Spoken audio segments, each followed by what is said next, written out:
సంతోషం అదే మన క్రిస్మస్ సంతోషం. वही हमारी क्रिसमस की खुशी है. ఆ క్రిస్మస్ సంతోషంలో ఎంతో ఆనందానిగా మనం గడపాలి. इसी क्रिसमस की खुशी में हम आनंद में रहना चाहिए. మరి ఆనందం అనేది మనం పొందుకోవాలి. उस आनंद को हमें पाना होगा. ఆ ఆనందం ప్రభు ఇస్తాడు మనకి. वो प्रभु देता है हमें. రండి, आइए ఈరోజు మనకు శిశువు పుట్టెను देखिए हमारे लिए एक बालक उत्पन्न हुआ అనే అంశం గురించి మనం మాట్లాడుకుంటున్నాం. इस विषय को लेकर हम बात कर रहे थे. అంటే కుమారుని గురించి మనం यानी कि మాట్లాడుకుంటున్నాం. पुत्र के बारे में हम बात कर रहे थे. మీరు 4 సువార్తలు గనక మీరు చదివితే अगर आप चारों सुसमाचारों को पढ़ेगा तो ఎక్కువ అక్కడ కుమారుని గురించే ఎక్కువ చెప్పబడింది. ज्यादातर वहाँ पे पुत्र के बारे में ही बताया गया था. కుమారుడు మనకి కావాలి, पुत्र हमें चाहिए. కుమారుడు లేకపోతే మనకి గతులు లేవు. अगर पुत्र के बिना हमारे लिए कोई गति नहीं है. కుమారుడు మనకు ఉంటే अगर पुत्र होगा మనకి ఆశీర్వాదాలు. हमें आशीष होगा. ఈ ఆశీర్వాదాలను బట్టి మనం దేవుని యొక్క కృపలో మనం మరి ఆశీర్వదించబడతాం. इसी कृपा के द्वारा परमेश्वर में हम आशीष पाएंगे. కాబట్టి రండి, అందరూ బైబిల్ తెరవండి. इसलिए आइए सब लोग बाइबल ग्रंथ को खोले. బైబిల్ తెరిచి ప్రతి ఒక్కరు కూడా బైబిల్ యొక్క వాక్యాలను జాగ్రత్తగా గమనిద్దాం. आइए हर एक जने बाइबल ग्रंथ को खोले, अच्छे से ध्यान से देखे. మనము మరి యెషయా యొక్క మరి పుస్తకములో यशायाह की पुस्तक में మనం 3 అంశాల గురించి తెలుసుకుంటున్నాం. 3 विषयों के बारे में जान रहे थे. ఒకటేంటి? ये क्या था? శిశువు మనకు పుట్టెను, కుమారుడు అనుగ్రహించబడెను. एक बालक हमारे लिए उत्पन्न हुआ, एक पुत्र में दिया गया. తండ్రి కుమార పరిశుద్ధాత్మ త్రియేక సహవాసంలో మనం ఉన్నాం. पिता पुत्र पवित्र आत्मा की संगति में है हम. కాబట్టి इसलिए ఆయన రారాజుగా రాబోతున్నారు. और राजा बन के आने वाला है. ఆయన ఈ భూమి మీద ఉన్నప్పుడు శాస్త్రులు, పరిసయ్యులు, సద్దుకయ్యులు, ప్రధాన యాజకులు, ప్రజల పెద్దలు, హేరోదీయుల చేత ఆయన ఎన్నోసార్లు పరీక్షించబడ్డాడు. तो इस संसार में रहते हुए यीशु मसीह ने इतने सारे लोगों के यानी कि शास्त्री, परिसय, सद्दुकय और प्रधान याजक, अधिकारी, इन सभी को के द्वारा हेरोदिस की झुंड के द्वारा भी परखा गया कई बार. ఒక పర్యాయము మరి శాస్త్రులు, పరిసయ్యులు అడిగారు, నువ్వు నిజమైన క్రీస్తు అయితే చెప్పు, మమ్మల్ని ఎందుకు నువ్వు అవి పెడతానని అడిగారు. तो एक बार उन्होंने पूछा था, अगर आप सच में मसीह है तो बताइए, हमसे क्यों छुपा रहे करके भी पूछा. నువ్వు క్రీస్తు కాదు కదా, आप मसीह तो नहीं हो. వాళ్ళకి అనుమానం వచ్చింది. उन्हीं को ही शक आ गया, ఎందుకంటే ఆయన చేసే అద్భుత కార్యాలు, क्योंकि उनकी करने वाला अद्भुत कार्यों को ఆశ్చర్య కార్యాలు. आश्चर्य कार्यों को నువ్వు క్రీస్తు ఏం కాదు కదా, आप अगर मसीह तो नहीं हो, నువ్వు క్రీస్తు అయితే మాకు చెప్పు. अगर आप मसीह हो तो हमें बताइए. ఎందుకంటే क्योंकि వాళ్ళకే భయం వేస్తుంది. उन्हें खुद को ही डर लग रहा था उन्हें, ఎందుకంటే అన్ని అద్భుత కార్యాలు చేస్తున్నాడు, क्योंकि इतने सारे अद्भुत कार्य यीशु मसीह कर అన్ని रहे थे, ఆశ్చర్య కార్యాలు इतने చేస్తున్నాడు. आश्चर्य कर्म कर रहे थे. అందుకని ఒకవేళ మేమేమన్నా ఆ క్రీస్తుని మరి మేమేమన్నా బాధ పెడుతున్నామేమో, ఆ యొక్క భయంకరమైనటువంటి తీర్పు మా మీదకి వచ్చుదని భయపడుతున్నారు. इसलिए वो डर रहे थे कि कहीं हम मसीह का तो दुख नहीं दे रहे, इस वजह से हमें न्याय के दिन में खड़ा होना पड़ेगा. కాబట్టి इसलिए ఈ రాత్రి వేళ इस रात के समय మనం 3వ అంశం, हमारा तीसरा विषय, మొదటి అంశం విన్నాం, पहला अंश हमने सुना, మనకు శిశువు పుట్టెను, हमें बालक उत्पन्न हुआ, हमारे लिए మనకు కుమారుడు అనుగ్రహించబడి. हमें पुत्र दिया गया. రెండవ విషయం, दूसरा विषय, రాజ్యభారము ఆయన భుజస్కంధముల మీద ఉందని. प्रभुता उसके कंधों पर होगी. అయితే ప్రియులారా, तो प्रियो ఇక్కడ జాగ్రత్తగా మనం గమనిస్తే ध्यान से देखे, రాజ్యభారము ఆయన భుజస్కంధముల మీద ఉందంట. प्रभुता उसके कंधों पर है. ఇది నిజం, ये हकीकत है, ఇది నిజము. ये हकीकत. ఎందుకంటే क्योंकि ఆయన సిలువ వేయబడి वो क्रूस पर चढ़ाया गया. 33.5 సంవత్సరాలు భూమి మీద నివసించి, तो पहले तो उन्होंने 33.5 वर्ष इस धरती पे जिया, శిలువ మరణం పొంది और क्रूस की मृत्यु సమాధి చేయబడి कब्र में रखा गया, తిరిగి 3వ దినం లేచి फिर तीसरा दिन जी उठा. సుమారు 45 దినాలు భూమి మీద శిష్యులకు 11 సార్లు కనబడి, तो लगभग 40 दिन धरती पर 11 बार चेलों को दिखाई दिया. తనకు తానే మరి వ్యక్తపరుచుకున్నాడు, నేను తిరిగి లేచానని. अपने आप को प्रकट किया था कि मैं जी उठ गया हूँ. శిష్యులను ధైర్యపరిచి चेलों को हिम्मत दिया. అందరూ చూస్తుండగా सबके देखते देखते हुए ఆరోహణమై और स्वर्ग में उठा लिया गया, పరలోకానికి వెళ్ళిపోయాడు. चला गया स्वर्ग में. అయితే ఇక్కడ तो తండ్రి యొక్క కుడి పార్శ్వాన కూర్చుని ఉన్నాడు. पिता की दाहिने हाथ में बैठा हुआ है, లేఖనాలని మనకు అన్నిటిని కూడా నెరవేర్చి सारे लेखन भाग को पूरा करा పరలోకానికి వెళ్ళిపోయాడు. और स्वर्ग में चला गया। ఆయన పరలోకం నుంచి వచ్చాడు, वो स्वर्ग में से आया था। తండ్రి నన్ను పంపించాడు అంటాడు. कहता है मैं पिता ने मुझे भेजा है। చూడండి యోహాను సువార్త और यूहन्ना सुसमाचार 7:33 చదివితే 7:33 पढ़ेगा तो చూడండి, నన్ను పంపిన వాని యొద్దకు నేను వెళ్ళుదును. यूहन्ना का 7:33 में कहता जिसने मुझे भेजा है मैं उसी के पास जाता हूँ। నన్ను పంపిన వాని దగ్గర నేను వెళ్తున్నాను అన్నాడు. मैं जिसने मुझे भेजा वहां पे मैं जा रहा हूँ। ఇక్కడ ప్రియులారా, యేసు ప్రభుల వారు చెప్పిన ప్రతి ఒక్క మాట కూడా ఆధ్యాత్మికంగా మన జీవితాలకు మేలుకరమైంది. तो यीशु मसीह के कहने वाले हर एक बात जो है आत्मिक तौर पर हमारी जिंदगी के लिए बहुत भलाई है। యేసు ప్రభుల వారు ఎవ్వరూ తండ్రిని చూడలేదు, కుమారుడుగాక తండ్రిని ఎవరు ఎరగరు. కుమారుడు ఎవరికి బయలుపరచునో తండ్రిని గురించి వాళ్లే తండ్రిని ఎరుగుంటారని ఒక సందర్భంలో మాట్లాడాడు. यीशु मसीह ने एक संदर्भ में कहा था पिता के अलावा पुत्र को कोई नहीं जानता, पुत्र के अलावा पिता को कोई नहीं जानता। కుమారుడే తండ్రిని బయలుపరిచాడు, पुत्र ने ही पिता का प्रकट किया। ఎవరికైతే బయలుపరిచాడో ఎవరైతే విన్నారో వాళ్లే తండ్రిని ఎరుగున్నారు. तो जिसने सुना था और जान लिया वही पिता को पहचानते हैं। జాగ్రత్తగానండి. ध्यान से सुनिए। ప్రస్తుతము फिलहाल తండ్రి భూమి మీద లేడు, पिता तो इस धरती पर नहीं है, ఆయన పరలోకంలోనే ఉన్నాడు. वो स्वर्ग में ही है। కుమారుడు వాక్యమైన దేవుడు वचन रूपी पुत्र భూమి మీదకి వచ్చాడు. इस धरती पर आ गया। 3.5 సంవత్సరాలు భూమి మీద పరిచర్య చేశాడు. 3.5 वर्ष धरती पर परिचर्या किया। 33.5 సంవత్సరాలు ఆయన వయస్సు కాలము. उनका उम्र है कि 33.5 पूरा। అయితే 3.5 సంవత్సరాలు तो 3.5 वर्ष తన బాధ్యతను నెరవేర్చాడు. अपना जिम्मेवारी को पूरा किया। అదే రెండో అంశం. वही दूसरा विषय है। రాజ్య భారం అంటే ఆయన భుజం స్కంధముల మీద ఉందంట. राज की बोझ जो प्रभुता है वो उनकी कंधों के ऊपर है, ఆయన భుజస్కంధాల మీద ఉందంట. उनकी कंधों के ऊपर है। క్రైస్తవులైన మనకు కూడా బాధ్యతలు ఉండేయండి. ईसाई जो हम हैं हमारे लिए भी जिम्मेवारी दी गई। మనం ఏ బాధ్యతలో ఉంటాం? हम कौन सा जिम्मेवारी उठाते మన हैं? పిల్లలు పెంచుకోవటం, अपने बच्चों का परवरिश करना, మన ఉద్యోగాలు చేసుకోవటం, नौकरी कमाना, మన ఇంటిని సరి చేసుకోవటం, घर को सुधारना, మనం పొలాలు తలాలు కొనుక్కోవటం, तो खेत खरीदना, घर खरीदना, ఈ లోకంలో గౌరవంగా బ్రతకటము, इस संसार में सम्मान के साथ जीना, ఒకళ్ళకంటే తలదన్నట్టుగా బతకటము, एक से बढ़कर एक अच्छा जिंदगी जीना बोलकर ఇది మన బాధ్యత అనుకుంటాం. इसी को अपना जिम्मेवारी समझते हैं। కానీ ఈ బాధ్యత అంతా కూడా పరలోకంలో లెక్కలోకి రాదు. मगर इतना जो कुछ हम कर रहे हैं ना ये स्वर्गीय विषय में गिनती में नहीं నువ్వు आएगा। ఈ బాధ్యత అంతా బాగా నెరవేర్చి इस संसार की सारी जिम्मेवारी को आपने अच्छा सा पूरा किया। ప్రభువులో జీరో అయిపోయావు. अगर प्रभु के विषय में जीरो हो गया, క్రియలు లేని విశ్వాసం మృతం. बिना कार्य का विश्वास मरा हुआ है। ఎన్నోసార్లు చెప్పాను, कई बार बता మీరు चुका हूं। క్రైస్తవులు కాదని నేను అంటలేదు, मैं मना नहीं करता हूँ आप ईसाई नहीं है बोलकर, ఎవరు కూడా అనరు. कोई भी नहीं बोलेगा। మీరు క్రైస్తవులు కాదని ఎవరు అనరు. आपको कोई नहीं कहेगा आप ईसाई नहीं हो, మీరు క్రైస్తవులే, आप तो है ईसाई, మీరు క్రైస్తవులే. आप तो है ईसाई। కాకపోతే अगर ऐसा नहीं हुआ, క్రియలు ఉండాలి మనకి. कार्य होनी चाहिए, క్రియలు, कार्य होनी चाहिए। క్రియలేని విశ్వాసము మృతము. बिना कार्य का विश्वास मरा हुआ है। కాబట్టి బాధ్యత అంటే ఏంటంటే యేసు ప్రభువులో మనము ఒక బాధ్యత కలిగిన వ్యక్తులుగా మనం ఉండాలి. जिम्मेवारी यानी कि मसीह यीशु में जिम्मेवारी रखना चाहिए। ఆయన పనుల్లో उनके काम काजों में యేసు ప్రభుల వారు 12 సంవత్సరాల వయసులోనే यीशु मसीह जब 12 साल की उम्र में ही ఆ యెరూషలేము వెళ్ళినప్పుడు, जब यरूशलेम में गया था ఆ సమూహంలో ఆయన తప్పిపోయినప్పుడు, तो वो झुंड में वो भटक गया बोलकर, ఆయన శాస్త్ర పరిశీలనతోటి వాద వివాదాలు జరుగుతున్నప్పుడు तो उस वक्त शास्त्रीय परिचय के साथ तर्क वितर्क कर रहा था। తల్లిదండ్రులు ఎదుక్కుంటూ 3 రోజులు ఎదుక్కుంటూ వచ్చినప్పుడు, माँ बाप ने 3 दिन से ढूंढता हुआ आया, కుమారుడు కనుగొన్నప్పుడు पुत्र को जब पहचाना, ఆయన ఏమన్నాడు తెలుసా? उन्होंने क्या कहा पता है? ఎందుకు మీరు నన్ను ఎదుగుతున్నారు? आप क्यों मुझे ढूंढते हो? నా తండ్రి పనుల మీద నేను ఉండొద్దా? आपको पता नहीं क्या मुझे अपने पिता का काम में रहना चाहिए? ఏమన్నాడండి? क्या बोला है? నా తండ్రి పనుల మీద నేను ఉండొద్దా? आपको नहीं मालूम है क्या मैं अपने पिता के काम पे नहीं रहना? ఎందుకంటే బాధ్యత అండి, यही जिम्मेवारी है। ఆయన బాధ్యత ఆయన మరవలేదు. अपनी जिम्मेवारी को उन्होंने नहीं भूला। కాబట్టి క్రైస్తవులైన మనం కూడా ఆయన బాధ్యత మనం తీసుకోవాలి. तो इसलिए ईसाई जो है हम यीशु की जिम्मेवारी को उठाना चाहिए। అందుకే పౌలు గారు అంటాడు, इसलिए पौलुस कहता है ఆయనకి కొదువైనటువంటి దెబ్బలంట తన మీద ఆయన మోసుకుంటున్నాడంట. और कितनी मार यीशु मसीह के सहने से रह गए थे वो बाकी जो मार है मैं अपने ऊपर लेता हूँ बोलता है।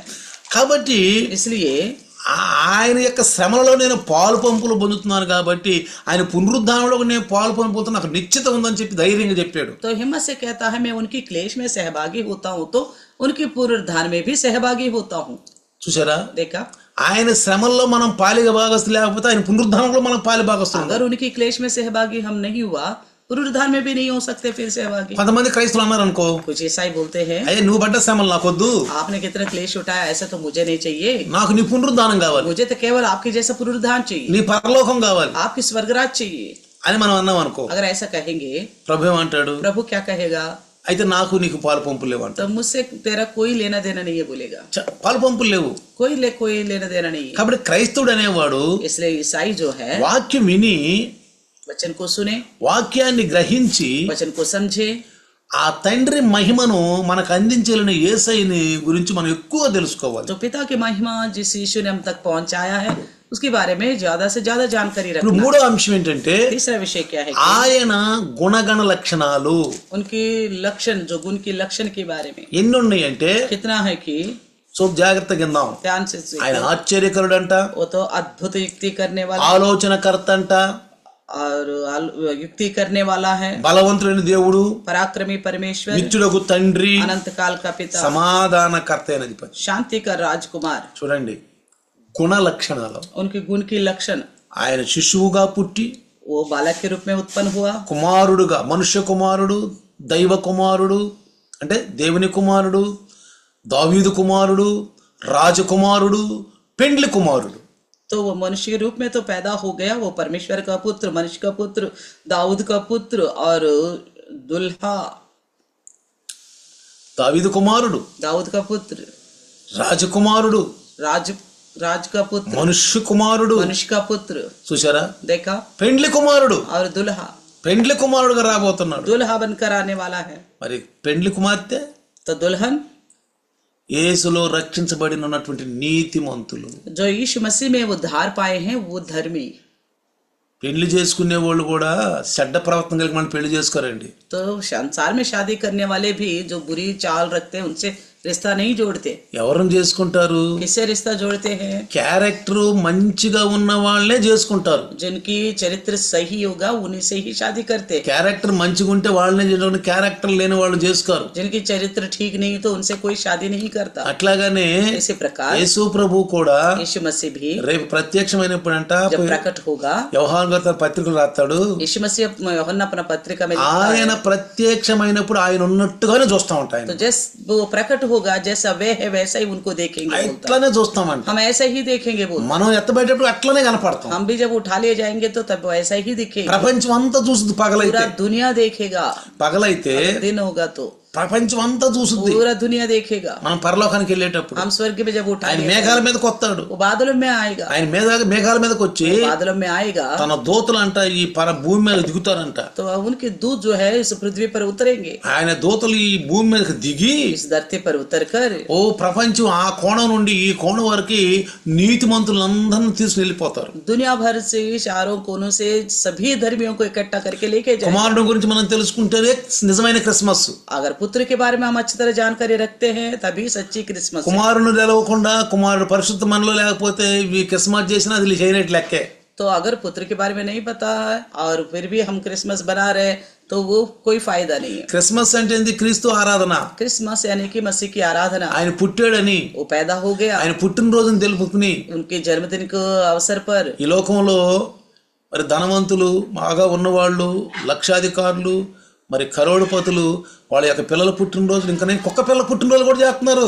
तो इस दिनों में हम देखते हैं कि लखपति जो करोड़पति है अपने बच्चों को तो करते हैं. कुत्ते के पिल्ले के भी बर्थडे बहुत धूमधाम से बनाते కోట్లు ఖర్చు పెట్టి పెడుతున్నారు. करोड़ों खर्च करके बनाते हैं. మరి యేసు ప్రభు పుట్టినటువంటి यीशु मसीह का जन्मदिन का ఎవరండి చేసేది? कौन करेगा फिर? ఆయన బిడ్డలు. उन्हीं लोग. అసలు ఇంకొక విషయం తెలుసా? एक और बात पता है, యేసు ప్రభు పుట్టినప్పుడు यीशु मसीह जब पैदा हुआ है ఎవరండి ఆయన చూసింది? किसने देखा उन्हें? ఎవరు చూశారు? किसने देखा? పేదలైన గొర్రెలు కాపరు. तो गरीब जो है गडरी ने देखा. పుట్టింది ఎక్కడ? पैदा कहाँ हुआ?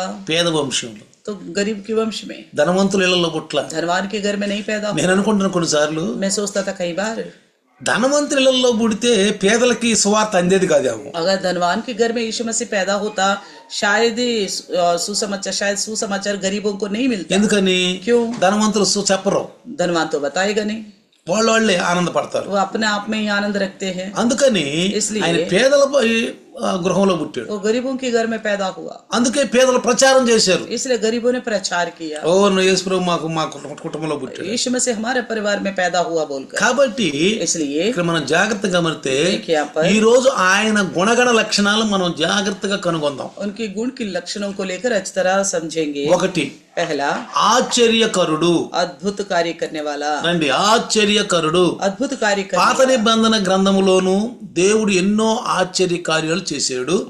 पुराने नियम के ग्रंथ में परमेश्वर ने कई सारे अद्भुत कार्य किए हैं కొత్త నిబంధనలోను కొన్ని అద్భుతమైన ఆశ్చర్య కార్యాలు और చేశాడు. नए नियम में भी अद्भुत कार्य किए हैं. ముఖ్యంగా ఇజ్రాయేలు యొక్క చరిత్రలో ఎన్నో ఆశ్చర్య కార్యాలు చేశాడు.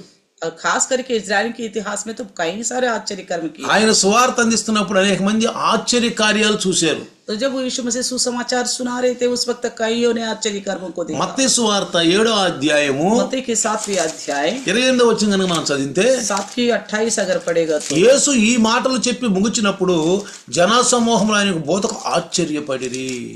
7 की 28 में लिखा, जब यीशु ने बातें कह चुका तो ऐसा हुआ कि भीड़ उनके उपदेश से चकित हुई. ఆయన ఉపదేశం उनके उपदेश से అనేక మంది ఒప్పుకున్నారు. बहुतों ने कहा, ఈయన శాస్త్రుల కంటే పరిసయ్యుల కంటే కూడా ఎక్కువగా చాలా అద్భుతమైన కార్యాలు చేస్తున్నాడు. शास्त्री परिचयों से भी अधिक अद्भुत कार्य कर, యోహాను కంటే అద్భుత కార్యాలు यूहन्ना చేస్తున్నాడు. से भी अधिक अद्भुत कार्य कर रहे.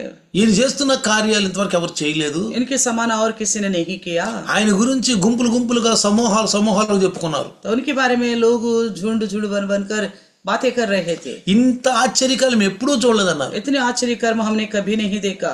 మనకు తెలుసు, పక్షవాతం కలిగిన వ్యక్తి, हम जानते हैं लकवा मारे इंसान, నలుగురు మోసుకుని వచ్చిన వ్యక్తి 4 जने उनको उठा के लाए थे.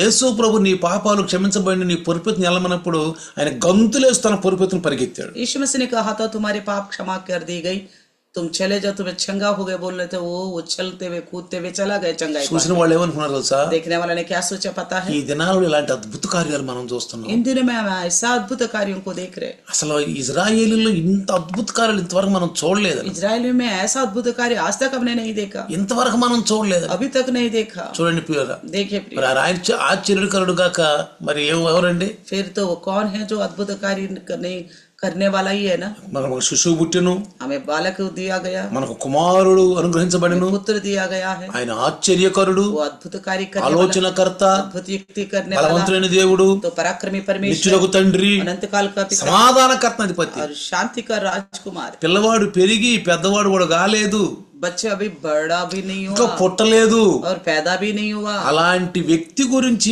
ఆయన వచ్చి ఈ కార్యాలు చేస్తాడని చెప్తే నిజంగా యేసు ప్రభు వచ్చి 30 సంవత్సరాలు వయసు కాలంలో మరి ఇన్ని అద్భుత కార్యాలు చేసాడంటే నిజంగా ఆయన ఎంత గొప్ప మరి దేవుని యొక్క కుమారుడుగా ఇంకెవరండి? तो हम इस विषय में पहचान सकते हैं यीशु मसीह परमेश्वर का पुत्र है, क्योंकि यीशु पैदा भी नहीं हुआ, उनके बारे में पहले ही लिखा गया वो कैसे कैसे अद्भुत कार्य करेगा. और वो पैदा हुआ, बड़ा हो गया और बड़े बड़े 30 साल की उम्र तक बड़े बड़े अद्भुत कार्य करता गया. तो हम वो नहीं तो और कौन है परमेश्वर का पुत्र? జన సమూహాలందరూ కూడా ఆయన బోధ కంటే ఆశ్చర్యపడిపోయారు. सारे झुंड जो है उनके संदेश को लेकर अचंबा हो गया. ఇది ఒక కొత్త బోధగా ఉందనుకున్నారు. उन्होंने बोला ये तो एक नया संदेश लग रहा है, కొత్త బోధగా ఉంది. नया संदेश लग रहा है. తర్వాత उसके बाद మార్కు సువార్త मरकुस सुसमाचार 6:2 వచనంలో కనుక మనం చదివితే 1:2 में पढ़ेगा तो విశ్రాంతి దినం వచ్చినప్పుడు ఆయన సమాజ మందిరంలో బోధించను ఆరంభించను.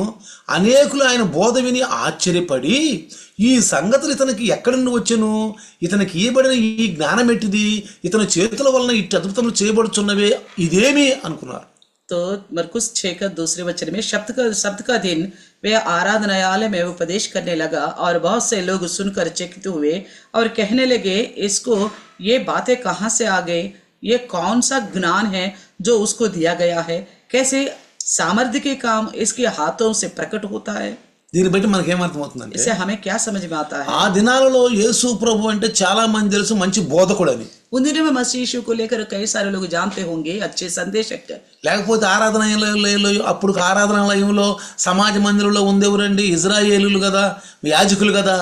वो मगर ऐसा नहीं हुआ तो उन दिनों में आराधनालयों में कौन रहा करते थे, केवल याजक ही लोग थे, మరి వాళ్ళే చెప్పాలి కదా. तो उन्हीं को वही बोलना था ना మరి वचन। ఆరాధనయంలో యేసు ప్రభు చెప్పటం ఏంటి तो उन्हीं की रहते हुए मसीह यीशु क्यों बता అంటే చాలా ప్రసిద్ధిగాంచిన వాడు అప్పుడు. यानी कि तब तक यीशु मसीह का नाम बहुत फैल गया था। ఆయన ఆరాధనకి వెళ్ళినప్పుడు ఆయన లేచి నువ్వు వాక్యం చెప్పు అని అంటారు. जब उन्होंने आराधनालय में गया तो यीशु को लेकर बोला होगा आप उठ के और वचन बताइए, నువ్వు చెప్పు అని ఉంటారు. आप बताइए అంటే बोला, ఆ దినాల్లో అంత ప్రసిద్ధిగాంచిన వాడు. यानी कि उन दिनों में इतना नाम कमाया है। తర్వాత उसके बाद 3వ వచనంలో కూడా చదివితే वचन 3 में भी पढ़ेगा ఇతడు तो, మరియ కుమారుడు కాడా, ఇతడు యాకోబు, యేసేబు, యోదా, సీమోను అనువారు సహోదరులు వడ్లవాడు కాడా, ఇతని సహోదరి మనులందరూ మనతో ఉన్నారు కారా అని చెప్పుకొనుచు ఆయన విషయమై అభ్యంతరపడిరి. तीसरे वचन में लिखा है कि क्या ये वह बढ़ाई नहीं जो मरियम का पुत्र और याकूब, यूसुफ और यहूदा और सेमोन का भाई है, क्या उसकी बहनें यहाँ हमारे बीच में नहीं रहती, इसलिए उन्होंने इसके विषय में ठोकर खाई। మరి వీళ్ళు యేసు ప్రభువు మరియమ్మకి వివాహం కానప్పుడు పుట్టింది ఒక్క యేసు ప్రభువే. यीशु मसीह मरियम की शादी होने से पहले पैदा हुआ था, యేసు ప్రభు ఒక్కడే. अकेला यीशु ही पैदा ఆ हुआ था తర్వాత हमारी 4 अवस्था में। కుమారులు పుట్టారు. उसके बाद जब शादी हुई उसके बाद 4 पुत्र पैदा हो गए, సోదరి మనులు ఉన్నారంట. उनकी बहनें भी एक करके అంటే बता దీన్ని रहे। బట్టి మరియమ్మకు వివాహం అయింది इससे యేసేపుతో. हमें पता चलता है यूसुफ के साथ मरियम की शादी हुई, ఎందుకంటే వాళ్ళిద్దరికి ప్రధానం జరిగి ఉంది. क्योंकि पहले मंगनी हो चुकी थी, అప్పటికే ప్రధానం జరిగి ఉంది तब तक मंगनी हो चुकी కాబట్టి మరియమ్మకి వివాహం జరిగింది. थी, इसलिए बाद में मरियम को शादी हो गई, కాబట్టి పూజించకూడదు మరియమ్మని, इसलिए मरियम की उपासना नहीं करनी పూజ चाहिए, చేయకూడదండి. नहीं उपासना नहीं करना है, తప్పు. गलत है। బైబుల్లో అసలు ఆమె అంటే ఇప్పుడు ఏమైనా తెలుసు నన్ను పూజ చేయబాకండి అయ్యా తప్పయ్యా అని अगर చెప్పి. स्वयं मरियम भी होती ना आजकल तो वो खुद कहती मेरी उपासना मेरी आराधना क्यों कर रहे तुम, ये गलत है बोलते। మరియమ్మ కనుక ఇప్పుడు ఉంటే अगर मरियम अब होती అయ్యా నన్ను ఎందుకు పూజిస్తున్నారు మీరు, तो आप मुझे क्यों पूछते हो, నా కుమారుడు పరిశుద్ధుడు, मेरा पुत्र है वो जो पवित्र है, ఆయన్ని పూజించండి, उन्हीं को ही पूजा करना है, ఆయన్ని అడగండి, उन्हीं से मांगना है, ఆయన నామములు అడిగితే మీకు అనేకమో దొరుకుతాయి. उनके नाम से मांगने पर ही आपको अद्भुत कार्य होंगे, నా నామంలో మీకేం దొరకదు, मेरे नाम से आपको कुछ नहीं मिलेगा, నన్ను మధ్యలో పెట్టబాకండి मुझे मत लाना बीच में, అనేది ఇప్పుడు. वो खुद कहती है। కానీ अगर అర్థం కావట్లే పాపం. लोग मगर समझ नहीं पा रहे, మంచిది అనుకుంటున్నారు. अच्छा है करके सोच रहे, మనం మంచిది అనుకుందంట తుదక అది ఎట్లా ఉంటదంట, దేవుని దృష్టికి దేవుని దృష్టికి ఘనహీనముగా। ఘనహీనంగా అయోగ్యంగా ఉంటుంది. तो अगर हम अच्छा और अच्छा समझते हैं तो परमेश्वर की नजर में सम्मानजनक नहीं है वो। మనకు మంచిదని దాన్ని మనం లేఖన భాగాల్లో మనం కొలిచి చూడాలి. तो हमारे लिए जो हम अच्छा सोचते हैं ना वचन के साथ जोड़ के देखना चाहिए, सही మనకు है गलत है। మంచిదల్లా మనం ఆలోచనలు మంచిదే మంచిది అనుకుంటే ఎట్టా? हम हमारे दिमाग में जो कुछ भी उत्पन्न होता है उसे सोचकर हाँ ये अच्छा अच्छा करके सोचने से నేను कैसे మంచిదాన్ని, चलेगा? खुद अपने आप को मैं अच्छी हूँ, నేను మంచోడిని, मैं अच्छा हूँ, దైవదాసు వాక్యం చెప్పిన ఆయన ఆ వాక్యానికి అర్థం వినకుండా, प्रभु का दास वचन बताने पर ना सुनते हुए, లేఖన భాగాలు ఎత్తి నమ్మకుండా, प्रभु का वचन उठा के दिखाने पर भरोसा ना करते हुए, మాకు తెలుసు हम तो जानते हैं, మాకు తెలుసు हमें पता మేము है, వాక్యాలు వింటున్నాము, हम तो सुनते हैं మేము वचन, టీవీలో వింటున్నాము, हम टीवी में सुनते हैं, వింటున్నాం हाँ सुन रहे, కాదంట్లా. मना नहीं कर रहे। మరి వింటే మారు మనసు ఏది? अगर ऐसा सुनाओ तो मन फिराव कहाँ है? ఈ రోజుల్లో గుంపులుగా వెళ్తున్నారు మీటింగులకి. आजकल देखते हैं झुंड बनकर मीटिंगों में सभाओं में जाते हैं, మారు మనసు ఏది? मन फिराव कहाँ है? అక్కడ అద్భుతాలు జరుగుతున్నాయి, वहाँ अद्भुत कार्य हो रहे, ఇక్కడ కొత్త వాళ్ళు వచ్చారు, यहाँ नए लोग आए हैं, ఇక్కడ అద్భుతాలు జరుగుతున్నాయి, यहाँ अद्भुत कार्य हो रहे, పరిగెత్తుతున్నారు. दौड़ रहे लोग। మారు మనసు ఏది? मन फिराव है कहाँ? మారు మనసు ఏది? मन फिराव कहाँ? మారు మనసు లేదు. मन फिराव नहीं है। అందుకని ప్రియులరా, इसलिए प्रियो నిలకడగా ఉండి స్థిరంగా ఉండి సంఘములో ఉండి వాక్యాన్ని అనుసరించి నడిస్తే ధన్యులు. स्थिर रहे, खड़ा रहे, कलिशा में बन के रहे, तभी वचन के अनुसार चलेगा, तभी स्थिर होंगे। ఆఖరి దినాల్లో అబద్ధ క్రీస్తులు వస్తారని చెప్పాడు. मसीह यीशु ने कहा आखिरी दिनों में झूठे मसीह आएंगे, నా నామములు అద్భుతాలు చేస్తారంటే వాళ్ళు. मेरे नाम में अद्भुत कार्य करेंगे। ఈనాడు అద్భుతాల కోసం వెళ్ళిపోతున్నారు చాలా మంది. आजकल अद्भुत कार्यों को लिए भाग रहे बहुत सारे लोग, వేల రూపాయలు ఇస్తున్నారు उसके लिए हजारों रुपए दे रहे। మాకు అద్భుతాలు కావాలని. हमारे जिंदगी में अद्भुत कार्य चाहिए, వాళ్ళంటే అద్భుతాలు చేస్తారంట, वो अद्भुत कार्य भी करते हैं సూచక్రియలు చేస్తారంట. और चिन्ह भी करते हैं। అర్థమవుతుందా మీకు? समझ में आ रहे? కాబట్టి అటు పరిగెత్తొద్దు. इसलिए इधर उधर मत भागना। సంఘములో ఉండి సంఘములో నీతి కలిగిన వాక్యాలు పద్ధతి కలిగినట్టుగా ఉండి మంచి వాక్యాలని బలపడండి. तो कलिशा में रहिए, कलिशा के द्वारा धार्मिकता का वचन, अच्छी बर्ताव वाले वचन सुने और बल प्राप्त करे। కాబట్టి इसलिए 10వ అధ్యాయం మార్కు సువార్త मरकुस की 10वीं अध्याय 26వ వచనం కూడా చదివితే 10 की 26 देखेगा तो 10:26 10 की 26 అందుకు వారు అత్యధికముగా ఆశ్చర్యపడి అట్లయితే ఎవడు రక్షణ పొందగలరు ఆయన అడిగిరి. तो वे बहुत से चकित होकर आपस में कहने लगे, तो फिर किसका उद्धार हो सकता है? అత్యధికంగా ఆశ్చర్యపడ్డారంటే तो बहुत अधिक अचंभा हो गया ఆయన చెప్పిన మాటలకి उनकी कहने वाले बातों से। అత్యధికంగా ఆశ్చర్యపడ్డారు. बहुत अचंभा हो गया, అందుకనే ఆయన ఆశ్చర్యకరుడు. इसलिए वो अद्भुत काम करने वाला है, ఆశ్చర్యకరుడండి. अद्भुत कार्य ఆయన करने లేఖన పురుషుడండి, वो वचन के अनुसार आया है, ప్రవచనానుసారుడండి. प्रवचन के अनुसार आया है। నా అంతట నేను రాలేదు, कहता मैं अपने ओर से नहीं आया हूँ, నా తండ్రి పంపించాడు. मेरे पिता ने मुझे भेजा। నా గురించి ప్రవక్తలు తెలిపారు, मेरे बारे में नबियों ने ही कहा, కీర్తనలో రాయబడి ఉంది, भजन में लिखा हुआ है, ధర్మశాస్త్రంలో రాయబడి ఉంది. व्यवस्था में लिखा हुआ है। నేను లేఖన భాగాలు అనుసారంగా వచ్చాను. मैं वचन की लिखी हुई बातों యేసు के ప్రభు अनुसार आया వాగ్దాన हूँ। పురుషుడు. यीशु मसीह वाचा के अनुसार आया हूँ। అసలు చాలా మంది కలిసి ఎన్ని ఏం తెలియవండి. बहुत सारे मसीह लोगों को इन सारे बातों को कुछ जानकारी అసలు नहीं కొంతమందిలో ఏం తప్పుడు ఆలోచన తెలుసా? रहती। और कुछ लोगों में कैसी गलत सोचे पता है? ఏం తినేది వాక్యం, क्या सुनना है वचन, ఏం తినేది రోజు తినేది ఏంది? क्या सुनना रोज रोज। రక్షణ పొందుకున్నాం కదా, उद्धार तो पा लिया ना, నేను యేసు ప్రభు ఉన్నాను కదా, मैंने यीशु मसीह में विश्वास किया। మేమేం తప్పులు చేయట్లేదు కదా, हम तो गलत नहीं कर रहे ना, మేము తప్పులు చేయట్లేదు కదా, हम तो नहीं कर रहे మేము ना। రోజు వాక్యం వినేది ఏంది? అసలు हम क्यों सुना है रोज वचन? ప్రతి ఆదివారం సంఘానికి వెళ్ళేది अरे ఏంది? एक इतवार को क्यों जाना कलिसिया में? వెళ్ళకుండా ఇంటికాడ ఉంటే మేము రక్షించబడలేమా? तो अगर ना जाते हुए घर में रहेंगे तो क्या हम उद्धार में ఇంటికాడ नहीं ఉండి रह బైబిల్ पाएंगे? చదువుకుంటే, घर में रहकर बाइबल पढ़ेगा तो, గంట సేపు మోకాళ్ళ మీద ప్రార్థన एक చేసుకుంటే, घंटा घुटनों में रहकर प्रार्थना करेगा तो, టీవీల్లో పోతున్న ఆ వాక్యాలు వింటా ఉంటే यूट्यूब में आने वाला वचन सुनते रहेगा మేము तो, పరిశుద్ధులం కాదా क्या అనుకుంటాం. हम पवित्र नहीं होंगे क्या? అంటే सोचते लोग ऐसे, ఆజ్ఞాతిక్రమే పవిత్ర పాపం. लेकिन नहीं समझ पा रहे आज्ञा को उल्लंघन करना అది है, మర్చిపోతున్నారు. उसे भूल जा रहे हैं। మేమేం తప్పు చేస్తున్నాం, और ऊपर से कहते हैं हमें ऐसा क्या गलती कर, మేమేం తప్పు చేస్తున్నాం, हम ऐसे क्या అసలు ఆ మాట అంటమే తప్పు. बस इस तरह बोलना ही गलत है। నువ్వు ఆజ్ఞకు లోబడు, आप आज्ञा का अधीन हो जाओ, నువ్వు ఆజ్ఞకు లోబడు. आज्ञा का अधीन हो। నేనేం చేస్తున్నాను, నేనేం చేయడం అది వద్దు అసలు.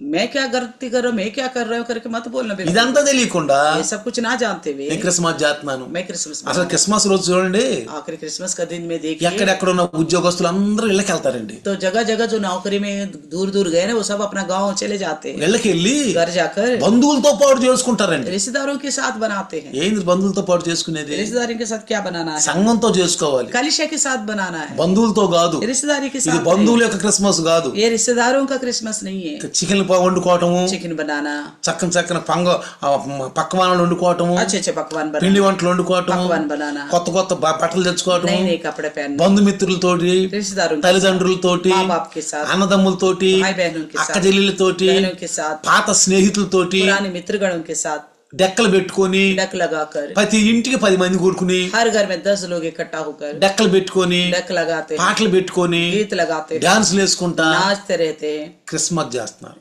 इस तरह क्रिसमस बनाते అది క్రిస్మస్ కాదండి, हैं। वो क्रिसमस नहीं है, కిస్మిస్. वो किसमिस है। నువ్వు సంఘములో ఉండి చేయాలి, आप कलिशे में रहकर करना है, పరిశుద్ధులతో కలిసి చేయాలి. पवित्र लोगों के संग रह मिलकर करना है। ఎక్కడెక్కడ ఊళ్ళో ఉన్న ఉద్యోగస్తులు అందరూ ఇళ్ళకి వెళ్ళిపోతారండి. तो जगह जगह नौकरी करने वाले सब के सब अपना गांव चले जाते हैं, కుటుంబాలతో పాటు చేసుకుంటారు. पूरा परिवार के साथ मिलकर बनाते ఇది हैं। పరివారంతో చేసుకునే క్రిస్మస్ ये కాదండి, परिवार के साथ बनाने वाला क्रिसमस नहीं, సంఘ సహవాసంలో ఉన్న कलिशे की संगति में बनाने वाले। మన సంఘం మన సంఘస్థులు చాలా మంచోళ్ళు, अपने कलिशे के लोग बहुत अच्छे हैं, చక్కగా మన సంఘంలో ఉండి చేసుకుంటారు. अच्छी तरह कलिशे में बनकर रहते हैं और बनाते हैं। బంధుమిత్రులు, రక్త సంబంధ స్నేహితులు కాదు మనకి. तो ना रिश्तेदारी देखते हैं ना खून के रिश्ता को देखते हैं। ఇంకోటి తెలుసా మీకు, एक और बात पता है, ఈ దినాలలో इन दिनों में కోడి పందాలు ఉంటాయి. तो मुर्गा का मुकाबला रखते हैं। క్రిస్మస్ దినాలలో क्रिसमस के दिनों में బెట్లు కాసుకుంటారు, बेट लगाते हैं బాగా తాగుతారు, और खूब पीते भी है, క్రిస్మస్లు చేస్తారు, क्रिसमस बनाते हैं, పాత స్నేహితులతో తిరుగుతారు. पुराने दोस्तों के साथ मिलते हैं। ఎంత తప్పండి ఇది. दारू पीते, कितना गलत है। మందులు తాగుతారు, दारू पीते हैं, క్లబ్బుల్లోకి వెళ్తారు. क्लबों में जाते हैं। ఆ దినాల్లో బారు షాపుల్లో వాళ్ళు బాగుపడతారు, उन दिनों में बार शॉप वाले का मुनाफा ही मुनाफा చికెన్ షాపుల్లో వాళ్ళు బాగుపడతారు, है। शॉप वालों को मुनाफा बहुत बढ़ जाता है। మిఠాయి దుకాణాలు బాగుపడతారు, मिठाई दुकान का मुनाफा हो जाती है, వస్త్రాలు అమ్మేవాళ్ళు బాగుపడతారు. कपड़े की दुकान का भी मुनाफा हो जाती है। అన్ని గృహాలను సజావడి చేసుకోవటం, घर को अच्छी तरह सजाते हैं, సజావడి చేసుకోవటం, सजाते हैं, డబ్బులు ఖర్చు పెట్టడం, पैसा बहुत खर्च करते డబ్బులు हैं, ఖర్చు పెట్టడం. खर्च करते हैं। నేను కూడా చేశానండి, मैंने भी किया था पहले, నేను కూడా చేశా. किया था। కానీ నేను క్రిస్మస్ చేశాను. मैं भी समझता हूँ मैंने उस वक्त किसमिस किया था। నేను క్రిస్మస్ ఇప్పుడు చేస్తున్నాను. मैं अभी बनाता हूँ क्रिसमस। ఇది మంచి క్రిస్మస్. ये अच्छा क्रिसमस, పరిశుద్ధులతో కలిసి. पवित्र लोगों से मिलकर। యేసుప్రభు ఏమన్నాడు, यीशु ने क्या कहा? అదుగో నీ తల్లి, देखो तुम्हारी माँ, అదుగో నీ సహోదరులు, देखो तुम्हारा भाई, అదుగో నీ సహోదరి మనులు तुम्हारी बहनें। అన్నప్పుడు ఏమన్నాడు యేసుప్రభు? तब यीशु ने क्या कहा था? ఏమన్నా అందరూ తెలుసు ఇది. सब जानते हैं इस बात। ఎవరు నా తల్లి, कौन मेरी माँ, ఎవరు నా చెల్లి, कौन मेरी बहन, ఎవరు నా సహోదరులు, कौन मेरा भाई। ఇదిగో వీళ్ళు देखिए ये लोग నా తండ్రి రాజ్యంలో ఉన్నవారు. मेरे पिता के राज्य में जो है, మనకు తెలుసండి వాక్యాలు. हमें वचन तो पता है, సమయం ప్రకారంగా దాన్ని ఉపయోగించం. समय के अनुसार उसको हम इस्तेमाल नहीं करते. ఒక సిపాయి ఉన్నాడండి, एक सिपाही है, ఇల్లుకాడు ఉన్నాడు. ఇల్లుకాడు एक तीर मारने वाला है. 4-5 సంవత్సరాలు బాగా విలువిద్య నేర్చుకున్నాడు. तो बहुत साल उसने 4-5 साल अच्छी तरह सीख लिया कैसे तीर चलाना है, ఎలా బందుకు చెయ్యాలి. तो कैसे बंदूक को मारना है. సమయపారం ఉపయోగించకపోతే तो समय में इस्तेमाल नहीं करेगा तो అది నేర్చుకుని ప్రయోజనం ఏముంది? सीख के क्या फायदा, फिर ఏం ప్రయోజనం చెప్పు. क्या फायदा बताइए. క్రైస్తవులు మనం కూడా ऐसा ही है, हम भी సంఘాలకు వెళ్తున్నాం, कलिशा में जाते हैं, నేర్చుకుంటున్నాం. सीखते हैं. ఏంటి మనం నేర్చుకుంటుంది? क्या सीखा हमने? సమయపరంగా ప్రభువులో మనం ఉండలేకపోతున్నాం. समय के अनुसार प्रभु में बन के नहीं रह पाते. మనం బాధలకు లోనైపోతున్నాం, हम दुख तकलीफ के वश में चले जाते हैं. సమస్యలకు లోనైపోతున్నాం. समस्या के वश में కొంచెం चले जाते हैं. త్యాగపూర్వమైన జీవితం జీవిస్తున్నావా? क्या त्यागपूर्ण जिंदगी जी पा रहे? శరీరాన్ని కొంత ప్రభు కోసం మనం అర్పిస్తున్నావా? शरीर को प्रभु के लिए अर्पण कर पा रहे? మనం ఏమనుకుంటున్నాం తెలుసా? हम क्या सोचते पता है? మేమేం పాపం చేయట్లేదుగా. हम तो कोई पाप नहीं कर रहे. చాలా మంది క్రైస్తవులు बहुत सारे मसीह लोग మేము తప్పు చేయట్లేదుగా, हम गलत नहीं कर रहे. మేము ఇంట్లో ఉండి ప్రార్థన చేసుకుంటున్నాం. घर में रहकर प्रार्थना ही तो कर रहे. తప్పు అండి ఇది, ये गलत है. అది తప్పు. इस तरह का सोच गलत. మనం అనుకునేదంతా మంచి అనుకోబాకండి. हम जो कुछ भी सोचते वो सब कुछ सही है करके అందుకే సయ్యాలని తెలుసా? इसलिए यीशु ने क्या మీరు बोला? లేఖన భాగాలు తెలియకే పొరబడుతున్నారు. आपको वचन ना मालूम होने की वजह से ही धोखा में पड़ रहे हो. ఆయన మరణం ఒక అద్భుతం అండి. उनका मृत्यु भी एक अद्भुत है. చూడండి మార్కు సువార్త देखिए मरकुस सुसमाचार 15వ అధ్యాయం. 15वां अध्याय. మార్కు సువార్త मरकुस सुसमाचार 15వ అధ్యాయము 44వ వచనం చదివితే 44 पड़ेगा तो పిలాతు ఆయన ఇంతలోనే చనిపోయినా అని ఆశ్చర్యపడ్డాడు. पिलातुस को आश्चर्य हुआ कि वह इतने शीघ्र मर गया. చూసారా? देखा, ఆయన మరణం ఒక ఆశ్చర్యం, मृत्यु भी आश्चर्य ఆయన है, బోధ ఒక ఆశ్చర్యం. उसका संदेश भी अद्भुत है. అసలు ఆయన ఆశ్చర్యకరుడు అండి. वो है अद्भुत कार्य करने ఇంత वाला. తెలిస్తేనే క్రిస్మస్ ఆనందం అండి. క్రిస్మస్ इतना कुछ मालूम होने पर ही क्रिसमस की खुशी होती है. మనం ఏం తెలియకుండా ఉత్తత క్రిస్మస్ చేసుకుంటే ప్రయోజనం ఏముంది? हमें कुछ नहीं मालूम, यूं ही बेकार की क्रिसमस बनाने से क्या फायदा. శరీర ఆనందం, वो केवल शरीर की आनंद, నేత్ర ఆనందం. आंखों की अभिलाषा. శరీర ఆనందం, నేత్ర ఆనందం. शरीर की अभिलाषा आंखों की अभिलाषा बस. కాబట్టి పిల్లారా, इसलिए प्रियो, పరిశుద్ధుల సహవాసంలో చేరటం అనేది ముఖ్యం. पवित्रों की झुंड में शामिल होना పత్రికలు सबसे రాసేటప్పుడు जरूरी है. पत्रिकाओं को लिखते हैं పరిశుద్ధుల సహవాసము కొరకు పిలువబడుచున్నారని రాయబడి ఉంది. तो पवित्र लोगों की संगति में बुलाए जा रहे करके लिखा. అసలు గవర్నరే ఆశ్చర్యపోయాడు. आखिर गवर्नर ही अचंबा हो ఆయన गया. మరణానికి ఆశ్చర్యపోయాడు. यीशु की मृत्यु के बारे में आश्चर्य हो गया. ఒక శతాధిపతిని తన యొద్దకు పిలిపించి ఆయన ఇంతలోనే చనిపోయినని అడిగాడంట. एक सूबेदार को अपने पास बुलाकर उनसे पूछा, क्या इतना जल्दी वो मर गया? ఎట్రాయా इधर आ, ఏంటి क्या हुआ? చచ్చిపోయాడా యేసు? यीशु मसीह का मृत्यु हो गया ఇంత తొందరగా చచ్చిపోయాడా? इतना जल्दी?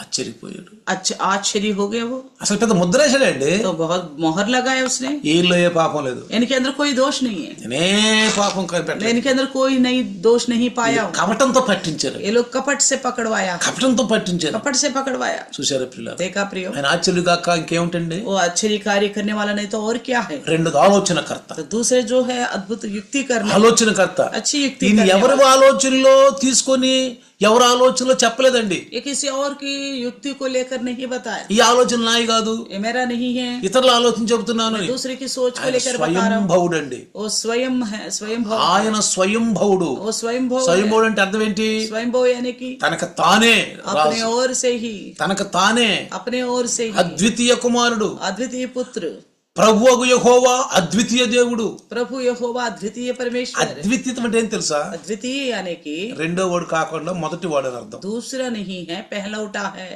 కాబట్టి इसलिए కుమారుడు స్వతంత్రం చేస్తేనే మనం స్వతంత్రం అయిపోతాం. अगर पुत्र स्वतंत्र करेगा तो ही हम स्वतंत्र हो ఆయన पाएंगे. వాక్యం మనం స్వతంత్రం చేస్తుంది. उनकी वचन ही हमें स्वतंत्र करेगा. ప్రభువులో మనల్ని బలపడుతుంది. प्रभु में हमें बल देगा. ఈ లోకంలో నువ్వు ఎంత పవిత్రంగా జీవించినా चाहे संसार में कितना भी पवित्र जिंदगी जीना चाहा, యేసు ప్రభు నీ జీవితంలో లేకపోతే, अगर यीशु मसीह आपका जिंदगी में नहीं है, ఆ యేసు ప్రభువును గనక నువ్వు కలిగి లేకపోతే, यीशु मसीह को आपने नहीं अपनाया हो, ఓన్లీ క్రైస్తత్వం గురించి చెప్పట్లేదు నేను. मैं केवल ईसाईत्व को लेकर नहीं నేను बता रहा हूं. క్రైస్తవుడిని, मैं ईसाई हूँ, నేను క్రైస్తవుడిని, मैं ईसाई हूँ, అది కాదు. ऐसा नहीं. క్రైస్తవుడు అంటే ఎవరు?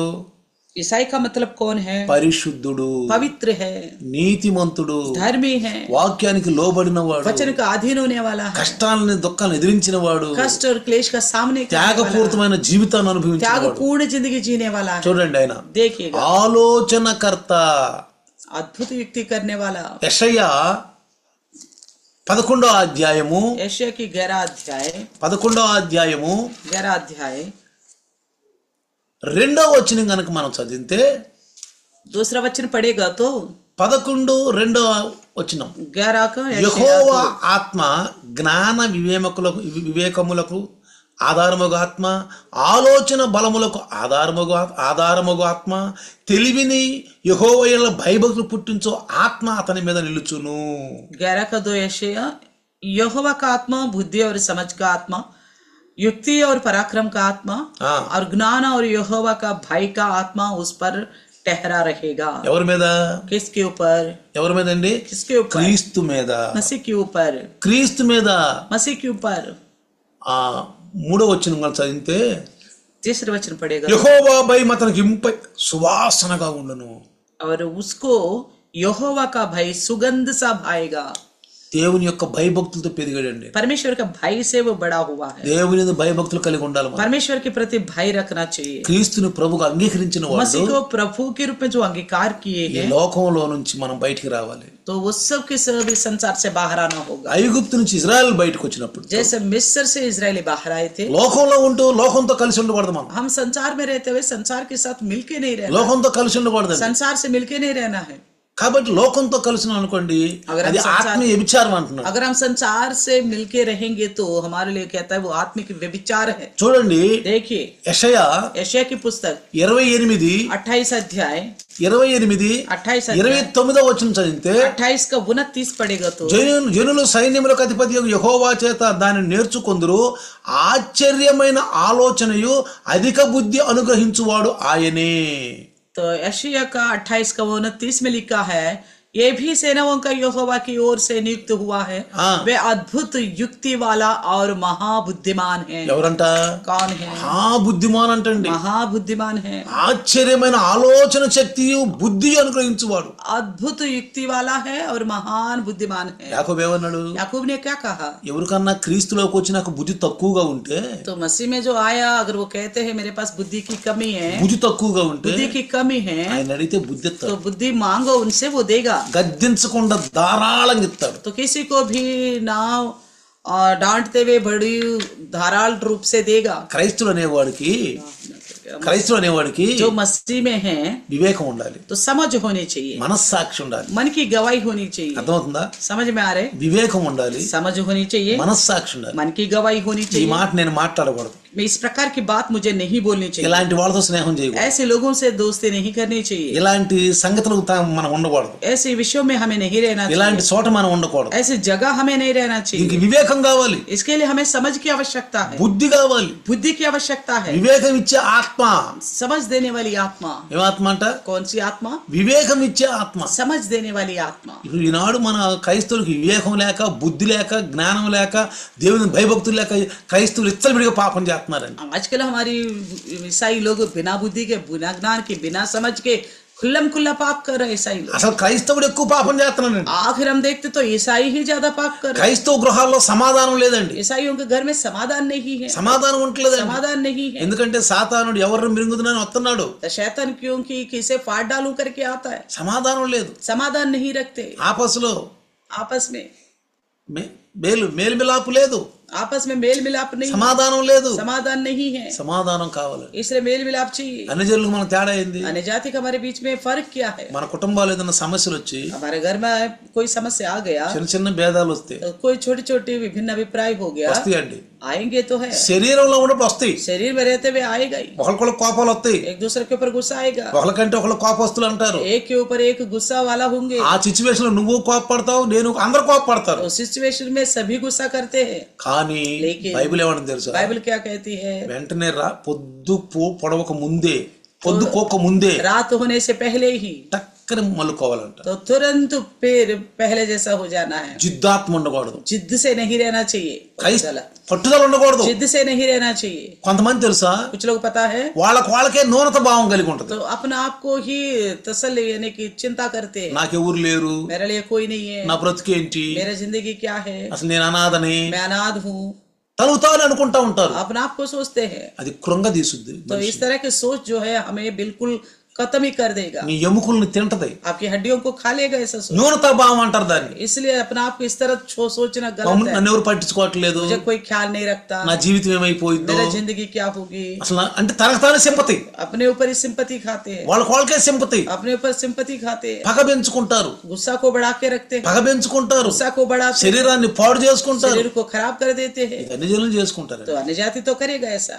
మనకు కూడా వస్తాయి ఇలాంటి సిచ్యువేషన్లు. हमारी ऐसी भी हालत हमारे में भी आ నేను सकता है, రావంటలా, आएगा नहीं बोल के नहीं మనం कहता। శరీరంలో ఉండం, हम शरीर में हैं, రక్త మాంసాల్లో ఉండం, लहू और मांस में हैं, వస్తాయి. आएगा। కానీ మన క్రైస్తవులకు ఆధిక్యత ఏంటి? हमारे मसीह का जिम्मेवारी क्या बनता है? అరే ఇది సైతాన్ చేశాడు, इसने शैतान ने ऐसा ఏళ్ళలో किया है, సైతాను నుండి మాట్లాడాడు, तो इनमें शैतानों के ऐसा बात किया है, వీడు ప్రభావం చేశాడు, तो शैतान ने ऐसा प्रभाव डाला है। నేను అలా ఉండకూడదు, मुझे ऐसा నేను नहीं వాక్యానికి करना లోబడాలి. चाहिए, मैं वचन का अधीन हो जाऊंगा। అందుకే इसलिए ఆ కొండ మీద ప్రసంగంలో पहाड़ पर के संदेश में 5వ అధ్యాయం మత్తయి సువార్త 9వ వచనంలో 5:9 में कहता है, సమాధానపరచువారు ధనులు, వారు దేవుని కుమారులు అనబడుతున్నారు. धन्य है वे जो मेल कराते हैं, वे परमेश्वर का पुत्र कहलाएंगे। కాబట్టి इसलिए ఆయన ఆశ్చర్య కార్యాలు చేసే దేవుడు, वो आश्चर्य कर्म करने वाला परमेश्वर है, ఆశ్చర్య కార్యాలు చేసే దేవుడు. आश्चर्य कर्म करने वाला परमेश्वर। అందుకే इसलिए యెహోవా చేత దాన్ని నేర్చుకొందురు, ఆశ్చర్యమైన ఆలోచన శక్తియు అధిక బుద్ధి అనుగ్రహించువాడు ఆయనే.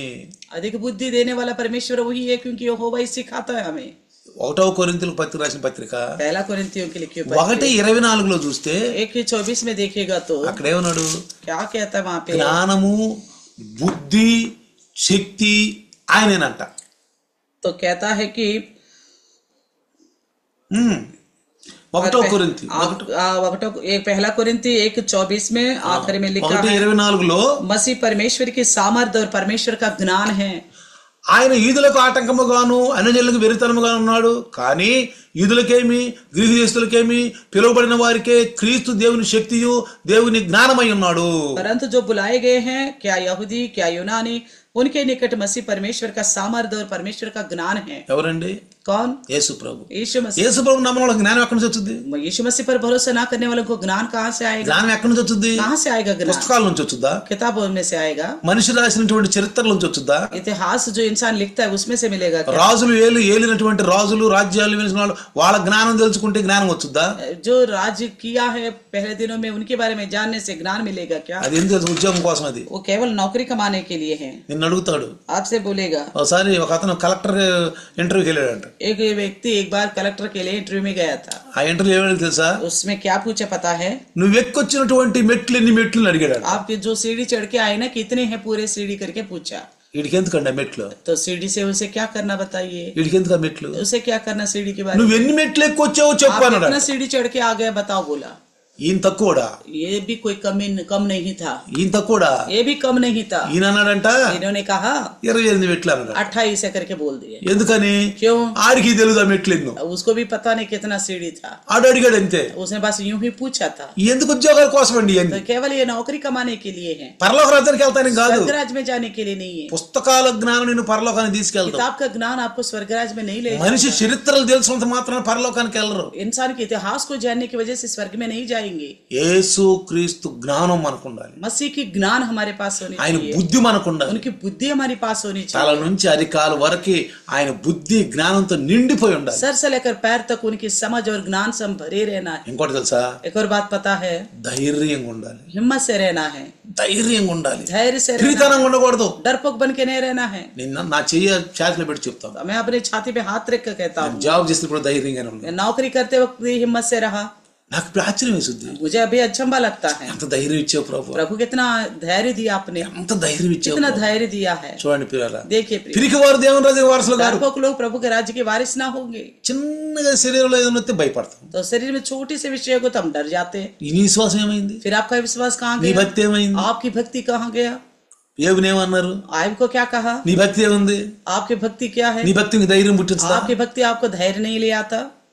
ప్రభు దగ్గరికి రండి. प्रभु के पास आइए, ప్రభు నిన్ను ముడతాడు. प्रभु आपको छुएगा, నీకు అనారోగ్యాలు పోతాయి. आपकी बीमारी चले जाएगी। ఆదివారం ప్రభు భోజనంలో పాల్గొనాలి. మనం इतवार को प्रभु भोज में शामिल होना है, కూడుకున్నప్పుడల్లా. जब भी इकट्ठा हो जाते हैं। కాబట్టి ప్రియులారా, इसलिए प्रियो, ఈ లోకంలో పిరికివారుగా ఉండొద్దు. इस संसार में हम डरपोक बन के नहीं रहना है। పిరికివారు లోకంలో చాలా మాటలు మాట్లాడతాం तो మనం. संसार में तो कई सारी बातें बोलते हैं हम, కానీ लेकिन దేవుని దగ్గరికి వచ్చేసరికి जब परमेश्वर के पास आ जाते हैं ఏందిలే ఈ సమస్యలు శోధన हाँ ये समस्या परेशानियां चिंता है। భయ చచ్చిపోయిందా గుండె जब तक नहीं मरेंगे तब तक रहेगा ही रहेगा, ఎయ్యో ఒక సమస్యలు వస్తానే कोई ఉంటాయి. ना कोई समस्या आता ही रहेगा। వాటిని తట్టుకుంటూ వెళ్తమే క్రైస్తవ జీవితం. उनका सामना करते हुए आगे बढ़ते जाना ही ईसाई का जिंदगी। సాగిపోవటమే నాకు నా యేసు నేర్పిన. आगे बढ़ के जानना ही है, मेरे यीशु ने यही सिखाया मुझे। యేసు ప్రభు ఉన్నప్పుడు यीशु मसीह का रहते हुए ఇందాక కూడా చెప్పా, पहले भी बताया था, శాస్త్రులు పరిసయ్యులు సద్దుకైలు హేరోదీయులు ప్రధానంలో ప్రజల పెద్దలు ప్రధాన యాజకులు ఈ నెంబటి కుక్కల్లాగా పడ్డారు. तो यीशु मसीह जब जीवित थे उनके पीछे शास्त्री परिचय सदुके अधिक प्रधान याजक अधिकारी है, ये सब के सब जो उनके पीछे कुत्ते की जैसे पड़े हैं। రోమీలందరూ కొట్టి కొట్టి కొట్టి అలిచిపోయారు. तो सारे रोमी सेना जो उन्हें मार मार के थक गए, అందుకంటాడు కుక్కలు నన్ను ముచ్చురుకొని అంటాడు, इसलिए वो कहता है कुत्तों ने मुझे घेर लिया है, ఎదురు వృషభములను పుట్టుకొని అంటాడు. सांडों ने मुझे घेर लिया करके बोलता है। చూడండి పిల్లారా, देखिए प्रिय, అయినా फिर भी తన బాధ్యతను నెరవేర్చాడు. अपना जिम्मेवारी को पूरा कर, రాజ్యభారం ఆయన భుజస్కంధాల మీద ఉందంట. प्रभुता उनकी कंधों के ऊपर है। సాగిపోయాడు ఆయన, वो आगे बढ़ता गया, आगे बढ़ता गया। తర్వాత మూడో విషయం, और तीसरा विषय, బలవంతుడైన దేవుడు ఆయన. तो पराक्रमी परमेश्वर। ఎవరండి ఆయన? कौन है वो? బలవంతుడైన దేవుడు. पराक्रमी परमेश्वर, ఈ దేశాల మీద చల్లా చెదురైపోయినటువంటి వారిని అందరిని కూడా जो सारा दुनिया में तितर बितर हो चुके పెద్ద పెద్ద రాజులు సైతం పెద్ద పెద్ద చక్రవర్తి సైతం చేతుల నుంచి వాళ్ళని తీసుకొచ్చి యెరూషలేములో ఒక రాజ్యంగా చేశాడు. तो बड़े बड़े राजाओं के हाथों से उन्हें छुड़ा कर लाकर यरूशलेम में उनको एक राज्य बना के दे दिया। యెషయా यशायाह की पुस्तक 10वीं अध्याय, యెషయా 10 यशायाह का 10 21వ వచనం చదువుదాం. 21 पढ़ेंगे। శేషము తిరుగును, యాకోబు శేషము బలవంతులకు దేవుని వైపు తిరుగును. कहता है याकूब में से बचे हुए लोग पराक्रमी परमेश्वर की ओर फिरेंगे। ఎక్కడి నుంచి తీసుకొచ్చాడండి? कहां से लेके आ गए? యూదులందరినీ చల్లా చెదరైపోయిన యూదులందరినీ, जो यहूदी जो तितर बितर हुए थे दुनिया బడే బడే చక్రవర్తులు రాజుల యొక్క చేతి కింద ఉన్నవారిని, जो बड़े बड़े राजा और चक्रवर्ती के हाथों में जो रह गए थे, ఆయన అన్న మాట ప్రకారం जैसा उन्होंने कहा था। ఇప్పుడు ఇజ్రాయేల్ దేశము, अभी जो इजराइल का देश అక్కడ है, ఒక జెండా, वहाँ पे एक झंडा, అక్కడ ఒక ప్రధానమంత్రి, वहाँ पे प्रधानमंत्री, ఒక రాజ్యం, ఒక చట్టం ఉందంటే वहाँ पे एक राज्य है, ये कानून है, तो బలవంతుడుగా ఇంకెవరైనా तो पराक्रमी नहीं तो और कौन है? ఎవరైనా ఆయన ఎదుర్కొనగలరా? कोई उनका सामने टिक नहीं पाएंगे। అమ్మో, దేవుని పేరు మీద మందసం వస్తేనే భయపడి అదిరిపోయారు వాళ్ళు. तो परमेश्वर के नाम से संदूक आने से ही वो डर के घबरा गए। ఫిలిస్తీన్లు అంట కేకలు పెట్టారంట, तो फिलिस्तीयों ने चिल्लाया, అయ్యో నిజమైన యెహోవా దేవుడు, జీవం కలిగిన దేవుడు మందసం వచ్చిందని. तो जीवित परमेश्वर यहोवा का संदूक हमारे बीच में आ गए बोल। ప్రపంచాలన్నింటి కూడా గొప్ప రాజ్యం అంటే ఐగుప్తు రాజ్యము, మరి అలాంటి బబులోన్ రాజ్యం సైతం రాజులు సైతం ఏళ దేవుడే దేవుడు అన్నారు. तो दुनिया भर में जो बहुत बड़े देश माना जाता है, मिस्र क्यों ना हो, बबुलोन क्यों ना हो, उन सब ने भी कहा इनका ईश्वर ही ईश्वर है। ద్వితీయోపదేశకాండము व्यवस्था विवरण 10వ అధ్యాయం 17వ వచనం మనం చూస్తే 10 की 17 देखिएगा तो 10-17 10 का 17, ఏలయనగా నీ దేవుడైన యెహోవా పరమదేవుడును పరమ ప్రభునై ఉన్నాడు. ఆయనే మహాదేవుడు, పరాక్రమవంతుడు, భయంకరుని దేవుడు. ఆయన నరుల ముఖమును లక్ష్య పెట్టువాడు వాడు లంచము పుచ్చుకుని వాడు కాడు. क्योंकि तुम्हारा परमेश्वर यहोवा वही ईश्वरों का परमेश्वर और प्रभुओं का प्रभु है, और महान पराक्रमी और भाई योग्य ईश्वर है, जो किसी का पक्ष नहीं करता ना घूस लेता है। చూడండి, देखा, పరమదేవుడు అంట, परम परमेश्वर है, పరమ ప్రభు అంట, और प्रभुओं का प्रभु है, మహాదేవుడు అంట, महान पराक्रमी है, పరాక్రమవంతుడు అంట, पराक्रमी परमेश्वर, భయంకరమైన దేవుడు అంట. भाई योग्य है। ఆ లక్షణాలు వేసుకొచ్చినాయి वही लक्षण यीशु मसीह में है కదా, है ना? ఆ లక్షణాలు వేసుకొచ్చినాయి. वही लक्षण यीशु मसीह में నీ है। పిల్లల లక్షణాలు నీకు వచ్చినాయి అనుకో, నీ పిల్లల లక్షణాలు నీకు వచ్చినాయి, నీ లక్షణాలు నీ పిల్లలకు వచ్చినాయి అనుకో, आपके लक्षण आपके बच्चों को अगर आ गया हो, నీ అంత మురిసిపోతా. आप कितना खुश हो जाते हो देख देख నా లక్షణాలన్నీ నీకు వచ్చేసినాయిరా. मेरे सारे लक्षण तुम पे दिख रहे हैं, है ना? అమ్మాయి పుడతాది నాన్నలాగుంటాడు, అబ్బాయి పుట్టుద్ది అమ్మలాగుంటది అని చెప్పి మరి వాళ్ళు అనుకుంటాం, ఆనందించడం తప్పులేదు కదా.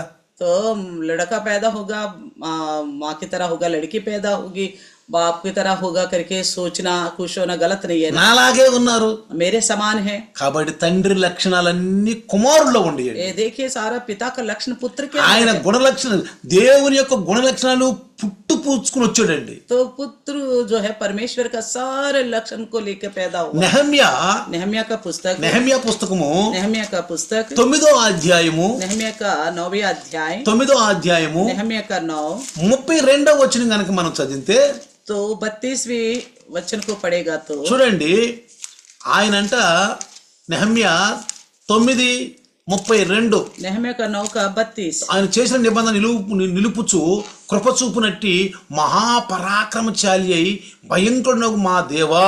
చూడండి ఎంత సంబోధిస్తున్నాడు. देखो अब हे हमारे परमेश्वर, हे महान पराक्रमी और भययोगी ईश्वर। ఇక్కడ అంటాడు, वो कहता है మా మీదకి, మా రాజుల మీదకి, ప్రధానుల మీదకి, మా పితరుల మీదకి, నీ జనులందరి మీదకి వచ్చిన శ్రమంతా నీ దృష్టికి అల్పముగా కనపడుతుంది అంటాడు. तो कहता है कि हमें और हमारे राजों और हाकिमों, याजकों, नबियों, पुरखों वरन तेरी समस्त प्रजा को भोगना पड़ा है कि वही तेरी दृष्टि में थोड़ा ना ठहरे। ఇర్మియా इर्मिया 32:19 32, 19వ इर्मिया का 32 का 19, 19వ వచనం. इर्मिया का ఆయన 32 का గుణగణాలు 19, తెలిపే వాక్యాలు ఇవన్నీ. उनकी लक्षण को बताने वाला ఆలోచన విషయంలో నీవే గొప్పవాడవు, క్రియలు జరిగించే విషయంలో శక్తి సంపన్నుడవు, వారి ప్రవర్తనను బట్టి, వారి క్రియాఫలను బట్టి అందరికీ ప్రతిఫలించటకై నరపుత్రుల మార్గములన్నిటినీ నీ కనులారా చూచుచున్నావు. तो इर्मिया का 32 के 19, तू बड़ी युक्ति करने वाला और सामर्थ्य के काम करने वाला है। तेरी दृष्टि मनुष्यों में सारे चाल चलन पर लगी रहती है और तू हर एक को उसकी लाल चाल चलन और कर्म का फल भुगताता है। ఈ భూమి మీద రహస్యమైంది ఏది ఉండదండి. इस धरती पर छुपी हुई बात कुछ भी नहीं है। కొంచెం మనం రహస్యంగా మాట్లాడుకుంటాం, कई बार हम चुप चुप के बात करते हैं, ఎవరిదో తెలియదు అనుకుంటాం, किसी को नहीं पता सोचते हैं, కానీ తెలుసుద్ది. मगर जानते हैं। తెలిసినప్పుడు ఏమనుకుంటాం, जब जानने के बाद क्या सोचते हैं, ఎవరో చెప్పారే, किसी ने बताया है, ఎవరో చెప్పారే, किसी ने बताया है, మళ్ళీ వాళ్ళ మీద కోపం, फिर उनके ऊपर गुस्सा करते हैं, ఎవరో చెప్పారు. किसी और ने बताया। నీకు ఎవరి మీద అనుమానం ఉందో आपको किसी के ऊपर शक है వాళ్ళ మీద చెక్ तो చేస్తాం. उन्हीं के ऊपर शक करते हो। బైబిల్ ఏమంటుంది, बाइबल क्या कहती है? రహస్యంగా మనం ఏం చేసినా బట్ట బయలు అవుద్దంట. हम रहस्य में कुछ भी करेगा वो खुल्लम खुल्ला होगा। మీరు రహస్యంగా మాట్లాడుకునే మాటలన్నీ బట్ట బయలు जो అయిపోతాయి. आप रहस्य में जो बात करते हैं वो खुल्लम खुल्ला प्रकट होगा। దేవుడు దైవదాసుడు కూడా చెప్తాడు, परमेश्वर जो है प्रभु का दास को भी बताएगा, ఎందుకంటే మీరు నశించిపోకూడదు. क्योंकि आप नाश नहीं होना चाहिए। మీరు అదే మంచిది అనుకుంటారు, आप तो उसी को सही समझते हो, ఇది మంచిదే అనుకుంటారు. आप उसी बात को सही समझ बैठते हो। పరిశుద్ధాత్ముడు దైవదాసుని ద్వారా మాట్లాడతాడు, తప్పు నువ్వు చేస్తున్నాని, पवित्र आत्मा परमेश्वर दास के द्वारा बात करते, तुम जो भी कर रहे हो నువ్వు गलत है, చేస్తున్న తప్పు అని. तुम जो भी कर रहे हो गलत है करके बताता है। అందుకనే इसलिए ఏదైనా రహస్యంగా మనం మాట్లాడుకోకూడదు. कोई भी बात ऐसी चुप के बात नहीं करनी चाहिए। పిల్లలు కూడా बच्चे भी ఇంట్లో ఫోన్ వచ్చినప్పుడు घर में जब फोन आता है దూరంగా వెళ్ళి మాట్లాడకూడదు. दूर जाके बात नहीं करना है। భార్య కూడా पत्नी भी हो, భర్త ముందు ఫోన్ వస్తే पति के सामने फोन आया దూరంగా వెళ్ళి दूर మాట్లాడకూడదు. में जाके बात नहीं करना। భర్త కూడా पति भी భార్య ముందు పిల్లల ముందు ఫోన్ వస్తే पत्नी और बच्चों के सामने फोन आ गया దూరంగా వెళ్ళి दूर మాట్లాడకూడదు. जाके बात नहीं करना चाहिए, ఎందుకంటే क्योंकि రహస్యమైన మాటలు. इसका मतलब बाहर जा रहे तो दूर जा रहे तो समझो ये कोई गुप्त बात है। చాలా మంది పిల్లలు చూడండి, कई सारे बच्चों को देखिए తల్లిదండ్రులకు తెలియకుండా మాట్లాడుతూ ఉంటారు. बिना माँ बाप के मालूम होते हुए बातें करते ఈ हैं। మధ్యన తల్లిదండ్రులు మీ పిల్లలకి ఎందుకు ఎక్కువగా బలహీనలు అయిపోతున్నారు తెలుసా? आजकल के बच्चे क्यों ज्यादा कमजोर होते जा रहे पता है? రాత్రి అంతా రజాయిల్లో ఉండి మొబైల్ చూసి ఇంకేంకేమో చూసి వాళ్ళకి నిద్ర లేక వాళ్ళు బలహీనలు అయిపోతున్నారు. तो रात भर रजाओं में रह कर पता नहीं क्या क्या देखते हैं फोनों में, नींद की कमी की वजह से कमजोर होते जा रहे हैं। పెద్దోళ్ళు కూడా అండి, बड़े लोग भी ऐसे कर रहे हैं। ఈ ఫోన్ అలాంటిదండి. फोन ऐसा काम कर रहे हैं। ఈ ఫోన్ అలా సైతానిక స్వరూపం అండి. ఇది ये शैतान का स्वरूप है। మంచిగా కూడా ఉండేయండి, अच्छा भी है इसमें, ఎంతవరకు అంతవరకు చూసుకోవాలి. तो जितनी आवश्यकता वही चीज देखनी కాబట్టి మన चाहिए। జీవితంలో రహస్యాలు ఉండకూడదు. तो हमारी जिंदगी में कोई ऐसी गुप्त बात नहीं होनी चाहिए, ఏ రహస్యాలు ఉండకూడదు. ऐसी कोई गुप्त बातें नहीं పిల్లలు కూడా होनी चाहिए। తల్లిదండ్రుల దగ్గర నుంచి మాట్లాడండి, ఏమైంది बच्चे भी अपने माँ बाप के सामने बात करो, गलती क्या है इसमें? మాట్లాడండి, తప్పే ఉంది. गलती क्या है इसमें? बात कीजिए। భార్య కూడా భర్త ముందు పిల్లల ముందు మాట్లాడండి, तो पत्नी भी पति के सामने बच्चों के साथ मैंने बात करो, భర్త కూడా భార్య ముందు పిల్లల ముందు మాట్లాడుకోండి. पति भी पत्नी और बच्चों के सामने बात करो। కొంతమంది ఫోన్ రాంగలే పరుగు పరుగు పరుగు పరుగు कुछ लोग పరుగు फोन आते ही इधर उधर भाग जाते हैं, తెలియదు అనుకుంటారు, మళ్ళీ सोचते हैं दूसरों को पता नहीं चलेगा, తెలియదు అనుకుంటారు. पता नहीं తల్లిదండ్రులు चलेगा। కూడా అండి माँ बाप भी పిల్లలు తెలియకుండా మాట్లాడతారు. बच्चों के बिना बात करते हैं, తప్పు కదా ఇది. ये गलत है ना? మనం పిల్లలు నేర్పినట్టే ఇది, मानो हम तो सिखा रहे, इसका मतलब बच्चों को పిల్లలు నేర్పినట్టేగా. हम सिखा रहे बच्चों को। అందుకని इसलिए దేవుని బిడ్డలకి परमेश्वर के लोगों को రహస్యాలు ఉండకూడదు. ऐसी कोई रहस्य बात नहीं होनी चाहिए। చాలా మంది बहुत सारे लोग వాళ్ళకి ఏం జరుగుతుందో మాకు తెలియదు, उनके साथ क्या हो रहा है हमें नहीं पता, వాళ్ళ బాధలు ఏందో మాకు తెలియదు, उनकी तकलीफ के बारे में हमें नहीं मालूम, వాళ్ళు మాకు చెప్పరు, वो हमें नहीं बताते, మాకు ఫోన్లు చేయరు, ना हमें फोन करते हैं, మా బాధలు చేస్తాం, మా బాధలకు పాస్టర్ గారు మా బాధలకి మాకు ఏం జరుగుతుంది పట్టించుకోవట్లేదు అంటారు. और ऊपर से बोलते हैं हमारे पास जी तो हमारे ख्याल ही नहीं रखते, हमारे दुख तकलीफ को लेकर पूछता भी नहीं है, बोलते हैं। పాస్టర్ గారి మీద పగ, पास्टर जी के ऊपर गुस्सा, పాస్టర్ వారి మీద పాస్టర్ మీద పగ, पास्टर के ऊपर गुस्सा, మీరేమైనా చెబితే మాకు తెలిసేది. आप बताओगे तो तभी तो पता चलेगा, నీ సమస్యలు ఏమైనా మాతో పంచుకుంటే आपकी समस्या हमसे बताओगे మేము ప్రార్థన చేస్తాం, तब हम प्रार्थना करेंगे, పరామర్శిస్తాం. हाल चाल पूछेंगे, అసలు మాతోనే చెప్పకుండా ఉంటే हमसे बताते ही नहीं हो ఎక్కడి నుంచి తెలిసింది?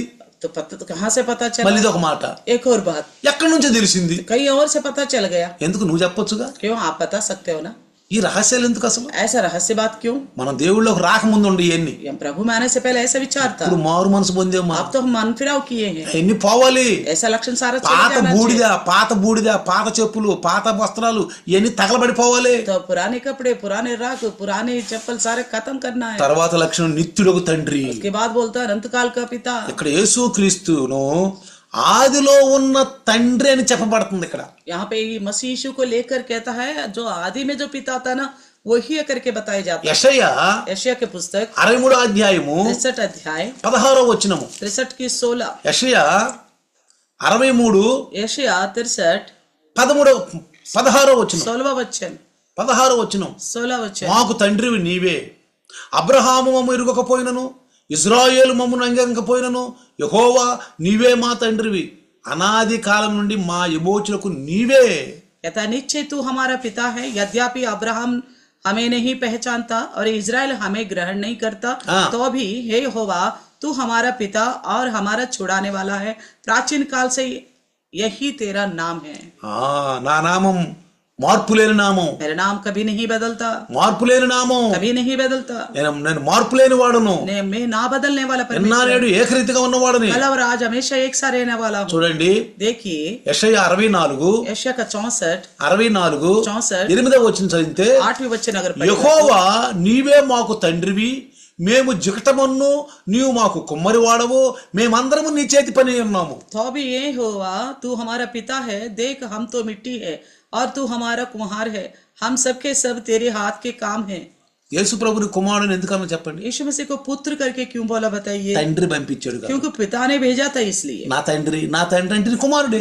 वो मेरा पिता पिता बोलता तो इसका मतलब पिता का पुत्र है वो। ఎక్కడ కూడా యేసు ప్రభు దేవుడు అని చెప్పుకోవాలా. कहीं पे भी यीशु मसीह अपने आप को परमेश्वर हूं करके नहीं बोला। 4 సువార్తల్లో 4 सुसमाचार में ఎక్కడ కూడా कहीं पे भी నేను దేవుణ్ణి అని చెప్పుకోవాలి. मैं खुद परमेश्वर हूं करके नहीं बोला, నేను కుమారుణ్ణి. मैं पुत्र हूं बोला। మార్కు సువార్తలో సేవకుడు అని రాసింది ఆయన. मरकुस सुसमाचार में उनके बारे में सेवक करके लिखा है। సేవకుడు అని రాసింది. सेवक करके बोला गया। అయితే तो फिर పత్రికల్లో पत्रिकाओं में అపోస్తులు प्रेरित ने కొన్ని సందర్భాలలో कुछ संदर्भ में ఈయన దేవునితో సంబోధించారు. तो परमेश्वर की बराबर है करके बताया, అంటే यानी कि నమ్ముతున్నాం మనం हम भरोसा कर रहे దేవుడికున్న లక్షణాలన్నీ వేసుకున్నాయి. हैं जितनी लक्षण परमेश्वर के पास है उतने मसीह దేవుడితో సమానం. इसलिए मसीह परमेश्वर के समान है। అంతేగాని యేసు దేవుడు అంటే अगर यीशु को फिर हम परमेश्वर बोलेगा तो మరి ఇంకొక దేవుడు ఎవరు? फिर आखिर परमेश्वर कौन है? फिर ఇంకో దేవుడు ఎవరు? और है कौन ఈ మధ్యన परमेश्वर? పెద్ద మేధావులు కూడా आजकल बड़े बड़े दिमाग वाले भी యేసు దేవుడు అనండి, यीशु को परमेश्वर बोलिए, దేవుడను, यीशु को परमेश्वर बोलो, నువ్వు దేవుడను आप बोलो यीशु को परमेश्वर है बोलकर బలవంతం చేస్తున్నారండి. इस तरह जबरदस्ती भी कर रहे हैं। అరే ఆయన కుమారుడు అంటుంటే ఓ పుత్రుడు అసలు బతారే. మార్త ఏమంటుంది? ఆఖరి మార్త నువ్వు क्या ఈ లోకానికి రావలసిన కుమారుడివి అంది. आप इस संसार में आने वाला पुत्र हो करके बोली। ఎవరైనా కానీ किसी ने भी कहा हो నువ్వు కుమారుడు అయ్యా. आप पुत्र हो बोला। కుమారుడు అంటే ఏంది? पुत्र का मतलब क्या है? కు అంటే చెడు, कोई यानी पुत्र, మార్ అంటే చెడ్డ గుణాలను చంపివేసేవాడు, కు అంటే చెడు, మార్ అంటే సంపటం. पुत्र जो है कि बुराई को खत्म करने वाला है। కుమారుడు వచ్చాడు పుత్ర బన్ సాతానుకు లైపర్సానికి వచ్చాడు. शैतान को खत्म करने के దేవుడు लिए పరలోకంలో ఉన్నాడు, परमेश्वर स्वर्ग में है, ఆయన తండ్రిని సంబోధించాడు. इसलिए उन्होंने पिता करके बोला था। ఈ విడివిడి జ్ఞానంతో వచ్చిన వాళ్ళు थोड़ा थोड़ा ज्ञान रखे जो आते हैं ना, దేవుడను, बोलता बोलो यीशु को परमेश्वर बोलो, యేసు దేవుడను, यीशु मसीह ही परमेश्वर बोलो, దేవుడు కనపడ్డండి. तो परमेश्वर दिखता नहीं है। మర్మం ఇదే. यही गुप्त बात है। దేవుడు భూమి మీదకి రాడు, परमेश्वर धरती में नहीं आता, దేవుడు అవతారం ఎత్తడు. परमेश्वर अवतार नहीं लेता। చాలా మంది యేసు క్రీస్తులు అవతారం ఎత్తారు అంటున్నారు. यीशु मसीह की अवतार लिया करके बोलते हैं, డాక్టరీని తెలియదు వాళ్ళకి. तो उनके मतलब उनको अच्छी तरह जानकारी దేవుడు नहीं है। దేవుడే, परमेश्वर है నా परमेश्वर। తండ్రి మీ తండ్రి, నా దేవుడు మీ దేవుడు అన్నాడు. यीशु ने कहा तुम्हारे पिता मेरे पिता, तुम्हारा परमेश्वर और मेरा परमेश्वर ఈ बोला। మధ్యన చాలా మంది అంటున్నారు आजकल कई सारे बोलते हैं అసలు క్రిస్మస్ ఏం చేస్తున్నారు మీరు, आखिर क्रिसमस बनाए क्यों क्यों बना रहे हैं? సాతాన్ ఆరాధన అంటది. कहता है शैतान की आराधना है। చూడండి, देखिए క్రిస్మస్ సాతాన్ ఆరాధన. क्या क्रिसमस करना शैतान की आराधना है? నీకు ఒక రోజు చెప్తాను. एक दिन मैं आपको बताऊंगा। 25నే పుట్టాడు యేసు. 25 तारीख को ही पैदा हुआ यीशु मसीह। 25నే పుట్టాడు యేసు. दिसंबर 25 को ही पैदा हुआ నెక్స్ట్ है। సందేశం చెప్తాను మీకు నేను. अगले संदेश में बताऊंगा मैं आपको। మిడిమిడి జ్ఞానంగా టీవీలో వచ్చి వినబాకండి. तो टीवी में जो आता है इधर उधर के ज्ञान लेके बताते हैं वो मत सुनना आप। నీకు వచ్చే మెసేజ్ లో నేను మీకు చెప్తాను, మనం చేస్తున్న క్రిస్మస్సే. हम बना रहे जो क्रिसमस हकीकत का अगले हफ्ते में बताऊंगा। నేను అన్ని క్లియర్ గా చెప్తాను మీకు. मैं क्लियर बताऊंगा ఈ आपको। మొబైల్లో మిడిమిడి జ్ఞానం వస్తున్నారు, ఆ మాటలు వినబాకండి. तो मोबाइल में यूट्यूब में आते हैं ना, उनकी मत सुनना। తర్వాత కీర్తన उसके बाद देखिए भजन संगीता 103:13 చదువుదాం. 103 का 13 पढ़ेंगे। 103 103 का 13 103:13 103 का 13 पढ़ेंगे। తండ్రి తన కుమారుని యందు జాలిపడినట్లు యెహోవా తన యందు భయభక్తులు గల వారిలో జాలిపడును. जैसा पिता अपने बालकों पर दया करता है वैसा ही यहोवा अपने डरवैयों पर दया करता है। ఏమంటాడు ఇక్కడ? क्या कहता है? తండ్రి తన కుమారుని యందు జాలిపడినట్లు जैसा पिता अपने बालकों पर दया करता యెహోవా తన యందు భయభక్తులు గల వారిలో జాలిపడును. है वैसा ही यहोवा अपने डरवैयों पर दया करता है। కుమారుణ్ణి అయితే ఆయన వృద్ధిపరిచాడు తండ్రి.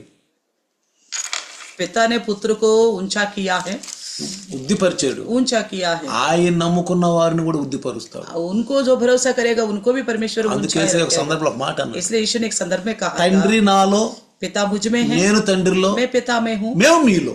हम दोनों आप में। అందుకే మనకు శిశువు పుట్టాడు, इसलिए बोला हमारे लिए बालक उत्पन्न हुआ, మనకి కుమారుడు అనుగ్రహించబడ్డాడు. हमें पुत्र दिया गया। बोला క్రిస్మస్ అంటే ఇదండి. क्रिसमस का मतलब यही है। అసలు క్రిస్మస్ అంటే ఇది. आखिर क्रिसमस का मतलब यही है। మనకి ఇదేం తెలియకుండా हमें ये कुछ भी नहीं पता। నేను క్రిస్మస్ చేస్తున్నా, క్రిస్మస్ हम చేస్తున్నా, क्रिसमस बना रहे ఓ बोलते। బంధుమిత్రులతో రక్త సంబంధంలో ధూమ్ ధామ్ చేసుకుంటున్నా. हम रिश्तेदारों के साथ अच्छी तरह धूमधाम बनाते बोलते। నిజమైన క్రిస్మస్ నుంచి ఇప్పుడైతే మొదలు పెట్టినప్పుడు నేను గుడ్ల గుట్టించలేదండి క్రిస్మస్ కి. तो जब से मैंने हकीकत के क्रिसमस बनाना शुरू करा तब से कभी भी नया कपड़े नहीं लिया। నేను ఒక్కనే చేసుకోలేదండి, मैंने अकेला नहीं बनाया, నా బంధుమిత్రులతో చేసుకోలేదు, ना रिश्तेदारी से बनाया, మా ఊర్లో వాళ్ళతో ना చేసుకోలేదు, हमारे गांव के लोगों से बनाया, సంఘస్థులతో కలిసి कलिशे చేసుకున్నాను. के लोगों से बनाया। కలిసి సొంతం ఆ దినాన చికెన్ వండుకుని ఇంట్లో తింటాము. या उसी दिन घर में ही चिकन बना के खाए। ఏదైతే మనం సమూహంగా పరిశుద్ధులందరం కూడుకునే సంఘంలో అదే. हम जो कलिसिया में एक झुंड पवित्र लोगों का मिलकर बनाते हैं ना, बस वही बनाते हैं। बस రాబోయే సందేశంలో आने वाला संदेश में అసలు క్రిస్మస్ అంటే దాని మతలబ్ ఏంటి అది కూడా చెప్తాను మీకు. क्रिसमस का मतलब क्या है वो भी बताओ।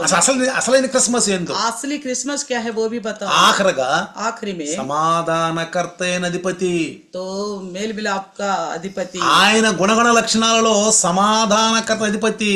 वो उनके गुण में हम देखते हैं, उनके लक्षण में मेल मिलाप कराने वाला। యెషయా यशाया की पुस्तक, యెషయా यशाया की 2:4 तो 2 का शांति का राजकुमार, यशाया का 2 का 4, 2:4 2 का 4। సమాధానకర్త అంట, ఈ యుద్ధాలు ఉండవంటండి. तो वो శాంతి का ఆయన राजकुमार है। మధ్యవర్తి అయి అన్ని జనులకు న్యాయము తీర్చును, అనేక జనములకు తీర్పు తీర్చును. వారు తమ ఖడ్గములను నాగటి నక్కులుగాను తమ ఈట్లను మచ్చు తొక్కలుగాను సాగుగొట్టుకొందురు. జనం మీదకి జనము ఖడ్గ మెత్తక ఉండును. యుద్ధము చేయి నేర్చుకున్నటకు ఇక మానివేయుదురు. तो लिखा है यशाया का 2 अध्याय 4 वचन में, वे जाति जाति का न्याय करेगा और देश देश के लोगों का झगड़ों को मिटाएगा, और वे अपनी तलवारों को पीट कर हल्के फाल और अपने बालों का हंसिया बनाएंगे। तब एक जाति दूसरी जाति के विरुद्ध फिर तलवार ना चलाएगी, ना लोग भविष्य में युद्ध की विद्या सीखेंगे। సమాధాన పరుతులు, దేశాల వాళ్ళ సమాధాన तो పరుతులు. देश देश के लोगों के बीच में शांति శత్రువు लेके ఉండదండి. आएगा। कोई शत्रुता ఒకళ్ళ नहीं రాజ్యం మీద रहेगा। ఒకళ్ళు రారండి. एक राज्य के ऊपर दूसरा राज्य అణుబాంబులు नहीं తయారు करेगा। చేయరండి. कोई अणुबॉम्ब नहीं बनाएगा, కత్తులు ఉండవండి, ना तलवार रहेगा, యుద్ధాలు ना ఉండవండి, युद्ध होगा, రథాలు ఉండవండి, ना रथ होंगे, బాంబులు ఉండవండి. ना बॉम्ब डालेंगे। ఎలా ఉంటదంట? कैसा होगा? ఆ రాజ్యం కావాలి మనకు, उस तरह की राज्य चाहिए हमें, ఆ రాజ్యం కావాలి. वही राज्य चाहिए। ఒకడు భార్యను ఒకడు ఎత్తుకెళ్ళే ఓ రాజ్యం, एक का पत्नी दूसरा उठा के ले जाते, इस तरह का राज्य। స్త్రీలని ఇంతమంది పెళ్ళాలు పెట్టుకుని తిరిగే రాజ్యం. बहुत सारे शादियां रचाने वाले, बहुत सारे स्त्रियों को रखने वाला राज्य। ఆ రాజ్యం మనకు వద్దండి. ऐसा राज्य में नहीं चाहिए। ఆ రాజ్యంలో తిప్పలు పడుతున్నాం మనం, तो उसी राज्य की वजह से हम इतना दिक्कत उठा, ఏడుతున్నాం. ఆ రాజ్యం हम रो रहे हैं इसी राज्य में। మనకు రాజ్యం రావాలి, हमें एक राज्य आने वाला, ఒక రాజ్యం రావాలి. एक राज्य आने वाला ఆ రాజ్యంలో మనం ఉంటాం. उस राज्य में हम रहे, ఆ రాజ్యంలో ఆనందం ఉందండి, उस राज्य में आनंद है, ఆ రాజ్యంలో ఖుషి ఉందండి. उस राज्य में खुशी है। అందుకనే इसलिए ఆఖరి లక్షణాలు आखिरी में ఏమన్నాడు? क्या कहा? సమాధానం కలిగించేవాడే కాదు గాని దానికి కర్త ఆయన.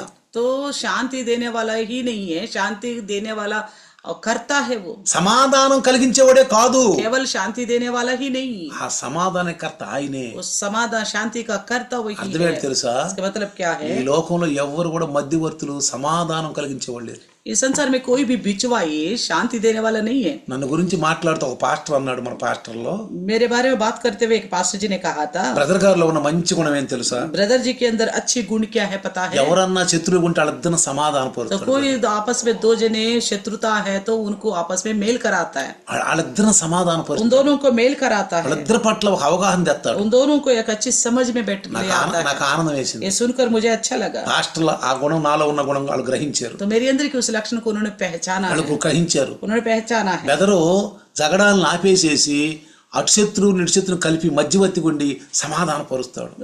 भाई जो है लड़ाइयों को बंद कर देता, दोनों शत्रु जो है उनके बीच में मेल कराता है। సహోదరులు ఐక్యత ఉండేది तो మనోహరం. भाई आपस में मिला के रहना कितना भला है। బెదర్లు ఆ గుణం నేను కనిపెట్టాను. भाई में इस लक्षण को मैंने पहचाना बोला एक भाई నిజమే ने। బ్రదర్లు ఆ గుణం ఉంది. हाँ सबने बोला हाँ सच्ची में ये गुण है। అది మనం ఏ పని చేసినా हम चाहे कुछ भी काम करें, మంచిని సంపాదించు, एक अच्छा को कमाना चाहिए। అదే మనం ఎత్తుకెళ్ళేది. यही हम आप साथ में लेके जाते हैं। చనిపోయిన శవం వెళ్తా ఉంటది. तो लाश जाती रहती है, ఏం చెప్పినాడు గురించి? उसके बारे में हम क्या सोचते हैं, क्या पता? చెడ్డోడికి ఏమంటారు? अगर बुरा हो तो क्या बोलेंगे? పోయాడు రా పేడ వదిలిపోయాడు. तो गया पिंडा छूट गया। రేపు నుంచి గ్రామంలో సమాధానమే సమాధానం. कल से इस गांव में शांति ही शांति होगा। మంచోడైతే अगर अच्छा इंसान मर गया అరే तो రే రే రే రే, अरे रे रे बेचारा ఎంత మంచోడు రా, कितना अच्छा था, రేపు నుంచి ఏమవుద్దు? पता नहीं कल से कैसा होगा। మంచి వ్యక్తిరా, एक अच्छा व्यक्ति चला गया। చచ్చిపోయినా బతుకున్నా అది तो సంపాదించుకో, हम जीवित रहे मरे तो इस बात को कमाना है। సంఘంలో అది సంపాదించుకో. कलिशे में भी इस प्रकार का नाम कमाना है। అందరూ ప్రేమగా ఉండాలి. सब आपस में प्रेम से रहे।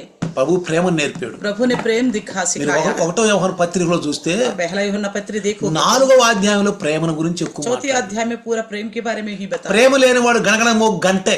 बिना प्रेम का जो है यूं ही बजने वाला बाज के बराबर है। పరిశుద్ధాత్మ దేవుడు దైవజనులకు ఒక మాట చెప్తున్నాడు. पवित्र आत्मा परमेश्वर दास के द्वारा एक बात बताता है, నీకు గనక ఎవరైనా శత్రువులు ఉంటే నీ హృదయంలో आप अपने हृदय में किसी को शत्रु समझते हो, నువ్వేమైనా పగవారు అనుకుంటే, आप किसी को अपना दुश्मन समझते ఎవరైనా हो, నీ కీడు చేస్తున్నారు అనుకుంటే, आप समझते हो कि कोई मुझे बुराई कर रहा है मेरे साथ, నువ్వు ఎవరి మీద శత్రువు హృదయంలో పెట్టుకోవాలి. फिर भी आप किसी के प्रति शत्रुता मत रखना। నీ హృదయం నిర్మలం అయిపోవాలి. आपके हृदय निर्मल हो जाना నీకు चाहिए। ఎవరు శత్రువులు ఉండకూడదు. आपको कोई शत्रु नहीं होनी चाहिए, ఎవరు ఉండకూడదండి. कोई शत्रु नहीं होनी चाहिए। అందరూ నా ప్రియులు, तो सबको मेरे प्रिय समझना అందరితో चाहिए, కలిసిమెలిసి. सबसे मिलजुल के रहना चाहिए। ఇదే సంఘంలో స్వార్థ, यही कलिशा की ఇదే समाचार, క్రిస్మస్ సందేశం, यही क्रिसमस का संदेश, నిజమైన సందేశం ఇదే. हकीकत का రండి संदेश। చిన్న ప్రార్థన చేద్దాం. आइए छोटी सी प्रार्थना చిన్న करेंगे। ప్రార్థన చేద్దాం. छोटी सी प्रार्थना। వందనాలు నాయన, धन्यवाद प्रभु ఈ जी, రాత్రి నీ దాసుని వాడుకున్నారు. इस रात को आपका दास को आपने इस्तेमाल किया। నేను చెప్పలేవు ఈ మాటలు, हम नहीं बता सकते इस तरह మా की వల్ల बातें, కాదు. हमारा बस की नहीं है। ఈ లోకంలో జీవిస్తున్న జీవులు మేము, हम इस संसार में जीने वाले प्राणी हैं प्रभु, మట్టి మనుషులు మేము. हम मिट्टी की मनुष्य है। నువ్వు బలవంతుడైన దేవుడివి. तुम